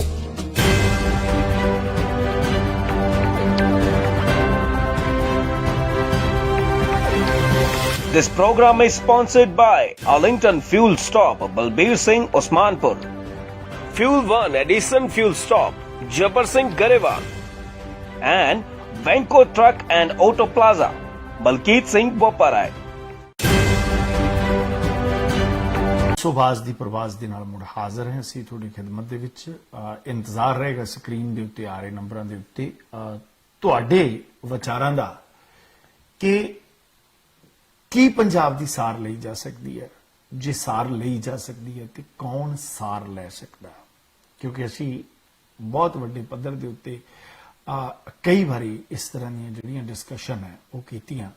ਕਈ ਵਾਰੀ ਇਸ ਤਰ੍ਹਾਂ ਦੇ ਜਿਹੜੇ ਮੰਚ ਦੇ ਉੱਤੇ ਆ ਕੇ ਇਹ ਗੱਲ ਕਰਨ ਦੀ ਕੋਸ਼ਿਸ਼ ਕੀਤੀ ਕਿ ਕੌਣ ਪੰਜਾਬ ਦੀ ਸਾਰ ਲੈ ਸਕਦਾ। ਮੈਂ ਇਹ ਸਮਝਾਂਗਾ ਕਿ ਪੰਜਾਬ ਦੇ ਵਸਨੀਕ ਜਿਹੜੇ ਨੇ ਉਹ ਆਪੋ ਧਾਪੀ ਦੇ ਵਿੱਚ ਪੰਜਾਬ ਦੇ ਵਿੱਚ ਇੱਕ ਬਹੁਤ ਵੱਡੇ ਰਾਜਨੀਤਿਕ ਹਾਲਾਤ ਦੇ ਵਿੱਚ ਜਿਹੜੇ ਨੇ ਉਹ ਸੁੱਟ ਦਿੱਤੇ ਗਏ ਨੇ। ਔਰ ਜਿਹੜਾ ਇੱਕ ਪੰਚਾਇਤੀ ਰਾਜ ਹੁੰਦਾ ਸੀ, ਜਿਹੜਾ ਇੱਕ ਪਿੰਡੂ ਭਾਈਚਾਰਾ ਹੁੰਦਾ ਸੀ, ਉਹ ਬਕਾਇਦਾ ਤੌਰ ਦੇ ਉੱਤੇ ਉਸ ਦਾ ਸਰਬ ਸਤਿਆਨਾਸ਼ ਕਰ ਦਿੱਤਾ ਗਿਆ। ਇਸ ਗੱਲ ਦੇ ਵਿੱਚ ਕੋਈ ਦੋ ਰਾਵਾਂ ਨਹੀਂ। ਪਿੰਡੂ ਭਾਈਚਾਰਾ ਗੁਆਚ ਗਿਆ ਹੈ ਔਰ ਇਸ ਵੇਲੇ ਥੋੜਾ ਜਿਹਾ ਉਹਦੇ ਮੁੜ ਪਰਤਣ ਦੀਆਂ ਜਿਹੜੀਆਂ ਸੀ ਉਹ ਉਮੀਦਾਂ, ਜਿਹੜਾ ਇੱਕ ਕਰੋਨਾ ਵਾਇਰਸ ਸੀ, ਕਰੋਨਾ ਵਾਇਰਸ ਦੇ ਕਰਕੇ ਪੰਜਾਬ ਦੇ ਵਿੱਚ ਪਿੰਡੂ ਭਾਈਚਾਰਾ ਜਿਹੜਾ ਸੀ ਉਹ ਵਾਪਸ ਪਰਤਣ ਦੀਆਂ ਉਮੀਦਾਂ ਜਾਗੀਆਂ ਸਨ ਕਿ ਪੰਜਾਬੀ ਜਿਹੜੇ ਨੇ ਉਹ ਦੁੱਖ ਦੇ ਵੇਲੇ ਦੇ ਵਿੱਚ ਹਰ ਇੱਕ ਨਾਲ ਜਿਹੜੇ ਆ ਉਹ ਖੜੇ ਹੁੰਦੇ ਆ। ਔਰ ਸਾਨੂੰ ਵੀ ਉਮੀਦ ਸੀ ਕਿ ਜਿਹੜਾ ਟੁੱਟਾ ਹੋਇਆ ਤਾਣਾ ਜਾਂ ਉਲਝੀ ਹੋਈ ਤਾਣੀ ਹੈ ਸਮੁੱਚੀ ਪੰਜਾਬੀ ਭਾਈਚਾਰੇ ਦੀ, ਉਹ ਕਿਸੇ ਨਾ ਕਿਸੇ ਢੰਗ ਦੇ ਨਾਲ ਜਿਹੜੀ ਹੈ ਉਹ ਸੁਲਝ ਸਕੇ ਔਰ ਉਹ ਕਿਸੇ ਨਾ ਕਿਸੇ ਢੰਗ ਦੇ ਨਾਲ ਉਹ ਮੁੜ ਜਿਹੜੀ ਹੈ ਉਹ ਜੁੜ ਜਾਵੇ। ਕਿਉਂਕਿ ਰਾਜਨੀਤਿਕ ਚੋਣਾਂ ਜਿਹੜੀਆਂ ਨੇ ਉਹ ਅਸੀਂ ਵੀ ਦੇਖੀਆਂ ਜਨਤਕ ਪੱਧਰ ਦੇ ਉੱਤੇ, ਬਹੁਤ ਵੱਡੇ ਪੱਧਰ ਦੇ ਉੱਤੇ ਚੋਣਾਂ ਦੇ ਵਿੱਚ ਇਹ ਭੂਮਿਕਾਵਾਂ ਰਹੀਆਂ ਪੱਤਰਕਾਰਤਾ ਦੇ ਤੌਰ ਦੇ ਉੱਤੇ। ਪਰ ਜਿਹੜੀ ਰਾਜਨੀਤੀ ਦੀਆਂ ਸਫਾ ਹੁੰਦੀਆਂ ਸਨ ਜਾਂ ਤੇ ਉਹ ਵਿਧਾਨ ਸਭਾ ਦੀਆਂ ਚੋਣਾਂ ਵੇਲੇ ਜ਼ਿਆਦਾਤਰ ਮਤਲਬ ਭਾਰੂ ਹੁੰਦੀਆਂ ਸਨ ਔਰ ਜਾਂ ਮੈਂ ਸਮਝਦਾ ਕਿ ਲੋਕ ਸਭਾ ਦੀਆਂ ਚੋਣਾਂ ਵੇਲੇ ਜਿਹੜੀਆਂ ਸੀ ਉਹ ਰਾਜਨੀਤਿਕ ਸਫਾ ਦੀ ਰਾਜਨੀਤੀ ਜਿਹੜੀ ਹੈ ਉਹ ਜ਼ਿਆਦਾ ਵੱਡੇ ਪੱਧਰ ਦੇ ਉੱਤੇ ਗਰਮਾਉਂਦੀ ਸੀ। ਜਿਹੜਾ ਪਿੰਡੂ ਕਲਚਰ ਸੀ ਜਾਂ ਪੰਚਾਇਤੀ ਰਾਜ ਦੀਆਂ ਚੋਣਾਂ ਸੀ ਉਹ ਕੁਝ ਕੁ ਵੱਡੇ ਪਿੰਡ ਜਿਹੜੇ ਨੇ ਉਹਨਾਂ ਨੂੰ ਛੱਡ ਕੇ ਮੈਂ ਸਮਝਾਂਗਾ ਕਿ ਏਡੇ ਵੱਡੇ ਪੱਧਰ ਦੇ ਉੱਤੇ ਇਹ ਰਾਜਨੀਤਿਕ ਚਾਰਾਜੋਈ ਜਿਹੜੀ ਸੀ ਉਹ ਨਹੀਂ ਸੀ। ਕਿਉਂਕਿ ਜਦੋਂ ਤੱਕ ਪੰਜਾਬ ਦਾ ਪਿੰਡੂ ਭਾਈਚਾਰਾ ਵਾਪਸ ਨਹੀਂ ਆਉਂਦਾ, ਪੰਜਾਬ ਪੈਰਾਂ ਸਿਰ ਨਹੀਂ ਆ ਸਕਦਾ। ਔਰ ਇਸ ਦੇ ਵਿੱਚ ਮੈਂ ਸਮਝਾਂਗਾ ਕਿ ਜਿਹੜੇ ਪ੍ਰਵਾਸੀ ਭੈਣ ਭਰਾ ਨੇ, ਜੇ ਉਹ ਮਤਲਬ ਇਹ ਗੱਲ ਸਮਝਦੇ ਆ ਕਿ ਅਸੀਂ ਰਾਜਨੀਤਿਕ ਪਾਰਟੀਆਂ ਵੱਲੋਂ ਗੁਹਾਰਾਂ ਕਰਨੀਆਂ, ਮੈਨੂੰ ਕਿਸੇ ਵੀ ਰਾਜਨੀਤਿਕ ਪਾਰਟੀ ਦੇ ਕਿਸੇ ਵੀ ਆਗੂ ਵੱਲੋਂ ਹਾਲੇ ਤੱਕ ਪ੍ਰਵਾਸੀਆਂ ਦਾ ਕੋਈ ਵੀ ਜਿਹੜਾ ਹੈ ਉਹ ਸੰਵਾਰਿਆ ਹੋਇਆ ਉਹ ਨਜ਼ਰ ਨਹੀਂ ਆਇਆ। ਇਹ 1992 ਤੋਂ ਗੱਲ ਚੱਲਦੀ ਹੈ, ਜਦੋਂ ਦੀ NRI ਸਭਾ ਬਣੀ ਸੀ ਉਸ ਵੇਲੇ ਤੋਂ ਗੱਲ ਚੱਲਦੀ ਹੈ। NRI ਸਭਾ ਜਿਹੜੀ ਸੀ ਉਹ ਬਿਊਰੋਕਰੇਟਾਂ ਨੇ ਸਰਦਾਰ ਬੇਅੰਤ ਸਿੰਘ ਦੀ ਸਰਕਾਰ ਮੌਕੇ ਦੇ ਉੱਤੇ ਬਣਾਈ ਸੀ ਔਰ ਇਹਦਾ ਦਫ਼ਤਰ ਜਿਹੜਾ ਸੀ ਉਹ ਕਮਿਸ਼ਨਰ ਦਫ਼ਤਰ ਦੇ ਵਿੱਚ ਬਣਾਇਆ ਸੀ। ਕੁਝ ਉਸ ਮੌਕੇ ਦੇ ਧਨਾੜ ਵਿਦੇਸ਼ੀ ਜਿਹੜੇ ਲੋਕ ਸੀ ਉਹਨਾਂ ਨੇ ਉਹਨਾਂ ਕਮਿਸ਼ਨਰ ਲੈਵਲ ਦੇ ਬੰਦਿਆਂ ਨੂੰ, ਡਿਪਟੀ ਕਮਿਸ਼ਨਰ, SSP, ਇਸ ਕੈਟਾਗਰੀ ਦੇ ਲੋਕਾਂ ਨੂੰ ਜਿਹੜਾ ਸੀ ਉਹ ਵਿਦੇਸ਼ਾਂ ਦੇ ਵਿੱਚ ਲਿਆ ਕੇ ਮੈਂ ਸਮਝਾਂਗਾ ਕਿ ਚਾਪਲੂਸੀਆਂ ਤੋਂ ਇਲਾਵਾ ਹੋਰ ਕੁਝ ਵੀ ਜਿਹੜਾ ਸੀ ਉਹ ਨਹੀਂ ਦਿੱਤਾ, ਜਾਂ ਉਹਨਾਂ ਨਾਲ ਆਪਣੇ ਸਬੰਧ ਜਿਹੜੇ ਸੀ ਬਿਊਰੋਕਰੇਟਾਂ ਦੇ ਨਾਲ, ਕਿਉਂਕਿ ਬੇਅੰਤ ਸਿੰਘ ਦੀ ਸਰਕਾਰ ਨਿਰੀ ਬਿਊਰੋਕਰੇਟਸ ਦੀ ਸਰਕਾਰ ਸੀ। ਔਰ ਕਾਂਗਰਸ ਦੀਆਂ ਸਰਕਾਰਾਂ ਜਦੋਂ ਵੀ ਆਉਂਦੀਆਂ ਨੇ ਤਾਂ ਉਹਨਾਂ ਦੇ ਵਿੱਚ ਬਿਊਰੋਕ੍ਰੇਸੀ ਜਿਹੜੀ ਹੈ ਉਹ ਬਹੁਤ ਵੱਡੇ ਪੱਧਰ ਦੇ ਉੱਤੇ ਭਾਰੂ ਹੁੰਦੀ ਹੈ, ਜਿਸ ਦਾ ਨਤੀਜਾ ਅੱਜ ਵੀ ਇਹ ਦੇਖਣ ਨੂੰ ਮਿਲਦਾ ਹੈ ਕਿ ਕੈਪਟਨ ਅਮਰਿੰਦਰ ਸਿੰਘ ਹੋਰਾਂ ਦੀ ਸਰਕਾਰ ਜਿਹੜੀ ਹੈ ਉਸ ਦੇ ਵਿੱਚ ਹਮੇਸ਼ਾ ਹੀ, ਜਦੋਂ ਪਿਛਲੀ ਵਾਰੀ ਵੀ ਕੈਪਟਨ ਅਮਰਿੰਦਰ ਸਿੰਘ ਆਏ ਔਰ ਉਹਨਾਂ ਦੇ ਵਿਧਾਇਕ ਜਿਹੜੇ ਨੇ, ਉਹਨਾਂ ਦੇ ਮੰਤਰੀ ਜਿਹੜੇ ਨੇ, ਉਹ ਇਸ ਕੋਹਰਾਮ ਦੇ ਵਿੱਚੋਂ ਗੁਜ਼ਰਦੇ ਰਹੇ, ਇਸ ਲਾਚਾਰੀ ਚੋਂ ਗੁਜ਼ਰਦੇ ਰਹੇ, ਪਾਰਟੀ ਦੇ ਆਗੂ ਇਸ ਲਾਚਾਰੀ ਚੋਂ ਮਤਲਬ ਗੁਜ਼ਰਦੇ ਰਹੇ, ਇੱਥੇ ਤੱਕ ਕਿ ਪਾਰਟੀ ਦਾ ਪ੍ਰਧਾਨ ਜਿਹੜਾ ਹੈ ਉਹ ਵੀ ਕਿਸੇ ਟਾਈਮ ਦੇ ਉੱਤੇ ਇਸ ਨਾਰਾਜ਼ਗੀ ਦਾ ਜਿਹੜਾ ਸੀ ਉਹ ਸ਼ਿਕਾਰ ਹੋਇਆ ਕਿ ਪੰਜਾਬ ਸਟੇਟ ਦਾ ਪ੍ਰਧਾਨ ਜਿਹੜਾ ਉਹ ਇਸ ਨਾਰਾਜ਼ਗੀ ਦਾ ਸ਼ਿਕਾਰ ਹੋਵੇ ਕਿ ਸਾਡੀ ਜਿਹੜੀ ਹੈ ਉਹ ਪੁੱਛਗਿੱਛ ਜਿਹੜੀ ਹੈ ਉਹ ਕਿਉਂ ਨਹੀਂ ਹੈ ਸਰਕਾਰੀ ਦਰਬਾਰੇ। ਔਰ ਇੱਥੋਂ ਤੱਕ ਕਿ 2-2.5 ਦਰਜਨ ਜਿਹੜੇ ਵਿਧਾਇਕ ਸਨ ਉਹਨਾਂ ਨੇ ਵੀ ਲਿਖਤੀ ਰੂਪ ਦੇ ਵਿੱਚ ਜਿਹੜੀਆਂ ਕੰਪਲੇਂਟਸ ਕੀਤੀਆਂ ਜਾਂਦੀਆਂ ਰਹੀਆਂ। ਸਰਕਾਰ ਦੇ ਲਗਭਗ 3 ਸਾਲ ਜਿਹੜੇ ਨੇ ਉਹ ਗੁਜ਼ਰ ਜਾਣ ਨੂੰ ਹੋ ਗਏ ਨੇ। ਔਰ ਮੈਂ ਇਹ ਗੱਲ ਤੁਹਾਨੂੰ ਜ਼ਰੂਰ ਦੱਸ ਦਿੰਦਾ ਕਿ ਆਉਂਦੇ ਐਤਵਾਰ ਨੂੰ 2:40 ਦੇ ਉੱਤੇ ਈਸਟਰਨ ਸਟੈਂਡਰਡ ਟਾਈਮ ਦੇ ਉੱਤੇ ਸੈਂਟਰ ਗਵਰਨਮੈਂਟ ਨੇ ਬਕਾਇਦਾ ਤੌਰ ਦੇ ਉੱਤੇ ਇਹ ਹੱਥ ਦੇ ਦਿੱਤਾ ਹੈ ਕਿ ਨਵਜੋਤ ਸਿੰਘ ਸਿੱਧੂ ਜਿਹੜਾ ਹੈ ਉਸ ਨੂੰ ਪ੍ਰਚਾਰਿਆ ਜਾਵੇ ਔਰ ਉਹ ਸਾਡੇ ਚੈਨਲ ਦੇ ਉੱਤੇ ਬਕਾਇਦਾ ਤੌਰ ਦੇ ਉੱਤੇ ਆਏਗਾ। ਮੇਰੇ ਨਾਲ ਪ੍ਰੋਫੈਸਰ ਗੁਰਭਜਨ ਗਿੱਲ ਜਿਹੜੇ ਨੇ ਉਹ ਜੁੜ ਚੁੱਕੇ ਨੇ, ਜਿਨ੍ਹਾਂ ਨਾਲ ਮੈਂ ਵਿਦਿਅਕ ਮਿਆਰਾਂ ਦੀ ਗੱਲ ਕਰਨੀ ਸੀ ਕਿ ਪੰਜਾਬ ਦੇ ਵਿਦਿਅਕ ਮਿਆਰ, ਪੰਜਾਬ ਦੇ ਖੇਡ ਮਿਆਰ ਜਿਹੜੇ ਆ ਉਹ ਏਡੇ ਵੱਡੇ ਪੱਧਰ ਦੇ ਉੱਤੇ ਹੇਠਲੇ ਪੱਧਰ ਦੇ ਉੱਤੇ ਕਿਵੇਂ ਗਏ। ਪ੍ਰੋਫੈਸਰ, ਸਭ ਤੋਂ ਪਹਿਲਾਂ ਤੁਹਾਨੂੰ ਪਿਆਰ ਭਰੀ ਸਤਿ ਸ੍ਰੀ ਅਕਾਲ ਔਰ ਜੀ ਆਇਆਂ। ਲੰਬੇ ਸਮੇਂ ਬਾਅਦ ਹਾਜ਼ਰੀ ਲਾਉਣ ਦਾ ਮੌਕਾ ਮਿਲਿਆ ਔਰ ਮੈਨੂੰ ਪਹਿਲਾਂ ਫੋਨ ਨਹੀਂ ਸੀ ਮਿਲ ਰਿਹਾ ਔਰ ਕਾਲ ਨਹੀਂ ਸੀ ਜਾ ਰਹੀ, ਔਰ ਤੁਹਾਡਾ ਸਵਾਗਤ ਹੈ ਸਮੁੱਚੇ ਅਮਰੀਕਨ ਲੋਕਾਂ ਵੱਲੋਂ ਔਰ ਸਮੁੱਚੇ ਪੰਜਾਬੀਆਂ ਵੱਲੋਂ। ਰਿਆੜ ਸਾਹਿਬ, ਮੈਂ ਸਭ ਤੋਂ ਪਹਿਲਾਂ ਤਾਂ ਸ਼ੁਕਰਾਨਾ ਇਸ ਗੱਲ ਦਾ ਕਰਨਾ ਪ੍ਰਮਾਤਮਾ ਦਾ ਵੀ ਇਹਨੇ ਸਵਾਸ ਬਖਸ਼ੇ ਨੇ, ਔਰ ਨਾਲ ਦੀ ਨਾਲ ਸ਼ੁਕਰਾਨਾ ਤੁਹਾਡਾ ਵੀ ਕਿ ਤੁਸੀਂ ਇਸ ਗੱਲ ਦੀ ਯਾਦ ਕੀਤਾ ਕਿ ਮੈਂ ਵੀ ਆਪਣੀ ਹਾਜ਼ਰੀ ਭਰ ਸਕਾਂ ਬਾਜ਼ ਟੀਵੀ ਤੇ। ਜੀ ਮਿਹਰਬਾਨੀ ਮਿਹਰਬਾਨੀ। ਵੈਸੇ ਜਦੋਂ ਅਸੀਂ ਪਿਛਲੇ ਲਗਭਗ 30 ਸਾਲਾਂ ਦੇ ਐਜੂਕੇਸ਼ਨ ਤੇ ਸਪੋਰਟਸ ਫੀਲਡ ਨੂੰ ਦੇਖਦੇ ਹਾਂ, ਪੰਜਾਬ ਨੂੰ ਵੱਡੇ ਪੱਧਰ ਦੇ ਉੱਤੇ ਮਾਰਾਂ ਪਈਆਂ। ਮੈਂ ਸਮਝਾਂਗਾ ਕਿ ਪਹਿਲਾਂ ਕਤਲੋ ਗਾਰਦ, ਉਸ ਤੋਂ ਬਾਅਦ ਇਸ ਗੱਲ ਦੇ ਵਿੱਚ ਕੋਈ ਦੋਰਾਮਾ ਨਹੀਂ ਕਿ ਜਿਹੜਾ ਇੱਕ 11-12 ਸਾਲ ਨਕਲ ਦਾ ਸਿਸਟਮ ਰਿਹਾ, ਫਿਰ ਉਸੇ ਤਰ੍ਹਾਂ ਦੇ ਪੜਾਉਣ ਵਾਲੇ ਆਏ, ਵਿੱਚ ਹੀ ਸਰਕਾਰ ਜਿਹੜੀ ਸੀ ਸਾਖਰਤਾ ਮੁਹਿੰਮ ਲੈ ਆਈ ਔਰ ਉਸ ਤੋਂ ਬਾਅਦ ਮੈਂ ਸਮਝਾਂਗਾ ਕਿ ਇੱਕ ਡਰੱਗ ਮਾਫੀਏ ਦੀ ਐਂਟਰੀ ਔਰ ਡਰੱਗ ਮਾਫੀਏ ਤੋਂ ਬਾਅਦ ਗੈਂਗਸਟਰ ਜਿਹੜੇ ਆਏ, ਗੈਂਗ 12 ਆਈਆਂ, ਮਤਲਬ ਪੰਜਾਬ ਨੂੰ ਸਾਹ ਨਹੀਂ ਆਉਣ ਦਿੱਤਾ। ਔਰ ਹੁਣ ਜਿਹੜੀ ਵਿਚਾਰ ਇਹ ਚੱਲ ਰਹੀ ਸੀ ਕਿ ਜਿਹੜੇ ਵਿਦੇਸ਼ੀ ਵੀ ਭੈਣ ਭਰਾ ਜਿਹੜੇ ਨੇ ਰਾਜਨੀਤਿਕ ਪਾਰਟੀਆਂ ਵੱਲ ਨੂੰ ਝੁਕੇ ਹੋਏ ਨੇ, ਕੋਈ ਕਿਸੇ ਰਾਜਨੀਤਿਕ ਪਾਰਟੀ ਦੀ ਗੱਲ ਕਰਦਾ, ਕੋਈ ਕਿਸੇ ਰਾਜਨੀਤਿਕ ਪਾਰਟੀ ਦੀ ਗੱਲ ਕਰਦਾ, ਜੇਕਰ ਮਿਲ ਜੁਲ ਕੇ ਆਪਣਾ ਪਿੰਡ ਸੰਭਾਲਿਆ ਜਾਵੇ ਤਾਂ ਕੀ ਇਹ ਸਮੱਸਿਆ ਕਿਸੇ ਢੰਗ ਨਾਲ ਦੂਰ ਹੋ ਸਕਦੀ ਹੈ? ਕਿਉਂਕਿ ਜਦੋਂ ਤੱਕ ਪਿੰਡੂ ਭਾਈਚਾਰਾ ਜਿਹੜਾ ਹੈ, ਸਾਂਝ ਆ, ਉਹ ਇਕੱਠੀ ਨਹੀਂ ਹੁੰਦੀ, ਜਿਹੜੀ ਖਿਲਰ ਗਈ ਹੈ, ਇਹ ਮਸਲਾ ਹੱਲ ਹੁੰਦਾ ਨਜ਼ਰ ਨਹੀਂ ਆਉਂਦਾ। ਤੁਹਾਡਾ ਕੀ ਇਤਫਾਕਨ ਵਿਚਾਰ ਹੈ? ਰਿਆੜ ਸਾਹਿਬ, ਇੱਕ ਗੱਲ ਕਦੇ ਨਾ ਵਿਸਾਰਿਓ ਕਿ ਕਿਸੇ ਵੀ ਗੱਲ ਨੂੰ ਸਮਝਣ ਵਾਸਤੇ ਜੇ ਪੱਤੇ ਸੁੱਕ ਰਹੇ ਨੇ ਤਾਂ ਉਹਦੇ ਵਾਸਤੇ ਜੜ੍ਹਾਂ ਤੋਂ ਸ਼ੁਰੂ ਕਰਨਾ ਪਏਗਾ ਕਿ ਜੜ੍ਹਾਂ ਦੇ ਵਿੱਚ ਨੁਕਸ ਤਾਂ ਨਹੀਂ ਕਿਤੇ। ਜੀ, ਅਸਲ ਦੇ ਵਿੱਚ ਜਦੋਂ ਤੋਂ ਸਿੱਖਿਆ ਤੰਤਰ ਦਾ ਨਿਜ਼ਾਮ ਉਸਾਰਿਆ ਗੋਰਿਆਂ ਨੇ, ਲਾਰਡ ਮੈਕਾਲੇ ਨੇ ਜੀ, ਉਹਨੇ ਸਾਡੇ ਸਿੱਖਿਆ ਤੰਤਰ ਦੇ ਵਿੱਚ ਸਾਡੀਆਂ ਜਿਹੜੀਆਂ ਟ੍ਰੈਡੀਸ਼ਨਲ ਕੁਝ ਰਵਾਇਤੀ ਸਾਡੀਆਂ ਜਿਹੜੀਆਂ ਸੋਚ ਧਾਰਾਵਾਂ ਸੀ ਸਿੱਖਿਆ ਦੇਣ ਦੀਆਂ, ਗੁਰੂਕੁਲ ਪਰੰਪਰਾ ਸੀ ਜਾਂ ਹੋਰ ਡੇਰਿਆਂ 'ਚ ਜਿਹੜੇ ਡੇਰੇ, ਉਹਨਾਂ ਦਿਨਾਂ 'ਚ ਗੁਰਦੁਆਰੇ ਨੂੰ ਡੇਰਾ ਹੀ ਕਿਹਾ ਜਾਂਦਾ ਸੀ, ਇਸ ਕਰਕੇ ਗੁਰੂ ਘਰ ਦੇ ਵਿੱਚ ਜਿਹੜੇ ਸਿੱਖਿਆ ਤੰਤਰ ਦਾ ਇੱਕ ਨਿਜ਼ਾਮ ਸੀ ਜੀ, ਉਹਦੇ ਵਿੱਚ ਆਸਥਾ ਦੇ ਨਾਲ ਨਾਲ ਜਿਹੜੀ ਸਭ ਤੋਂ ਵੱਡੀ ਗੱਲ ਸੀ ਉਹ ਸੀ ਕਮਿਟਮੈਂਟ ਸੀ ਆਪਣੀ ਜ਼ੁਬਾਨ ਲਈ, ਆਪਣੇ ਲੋਕਾਂ ਲਈ, ਆਪਣੇ ਧਰਮ ਲਈ, ਆਪਣੇ ਵਿਸ਼ਵਾਸ ਲਈ, ਆਪਣੀ ਮਿੱਟੀ ਲਈ।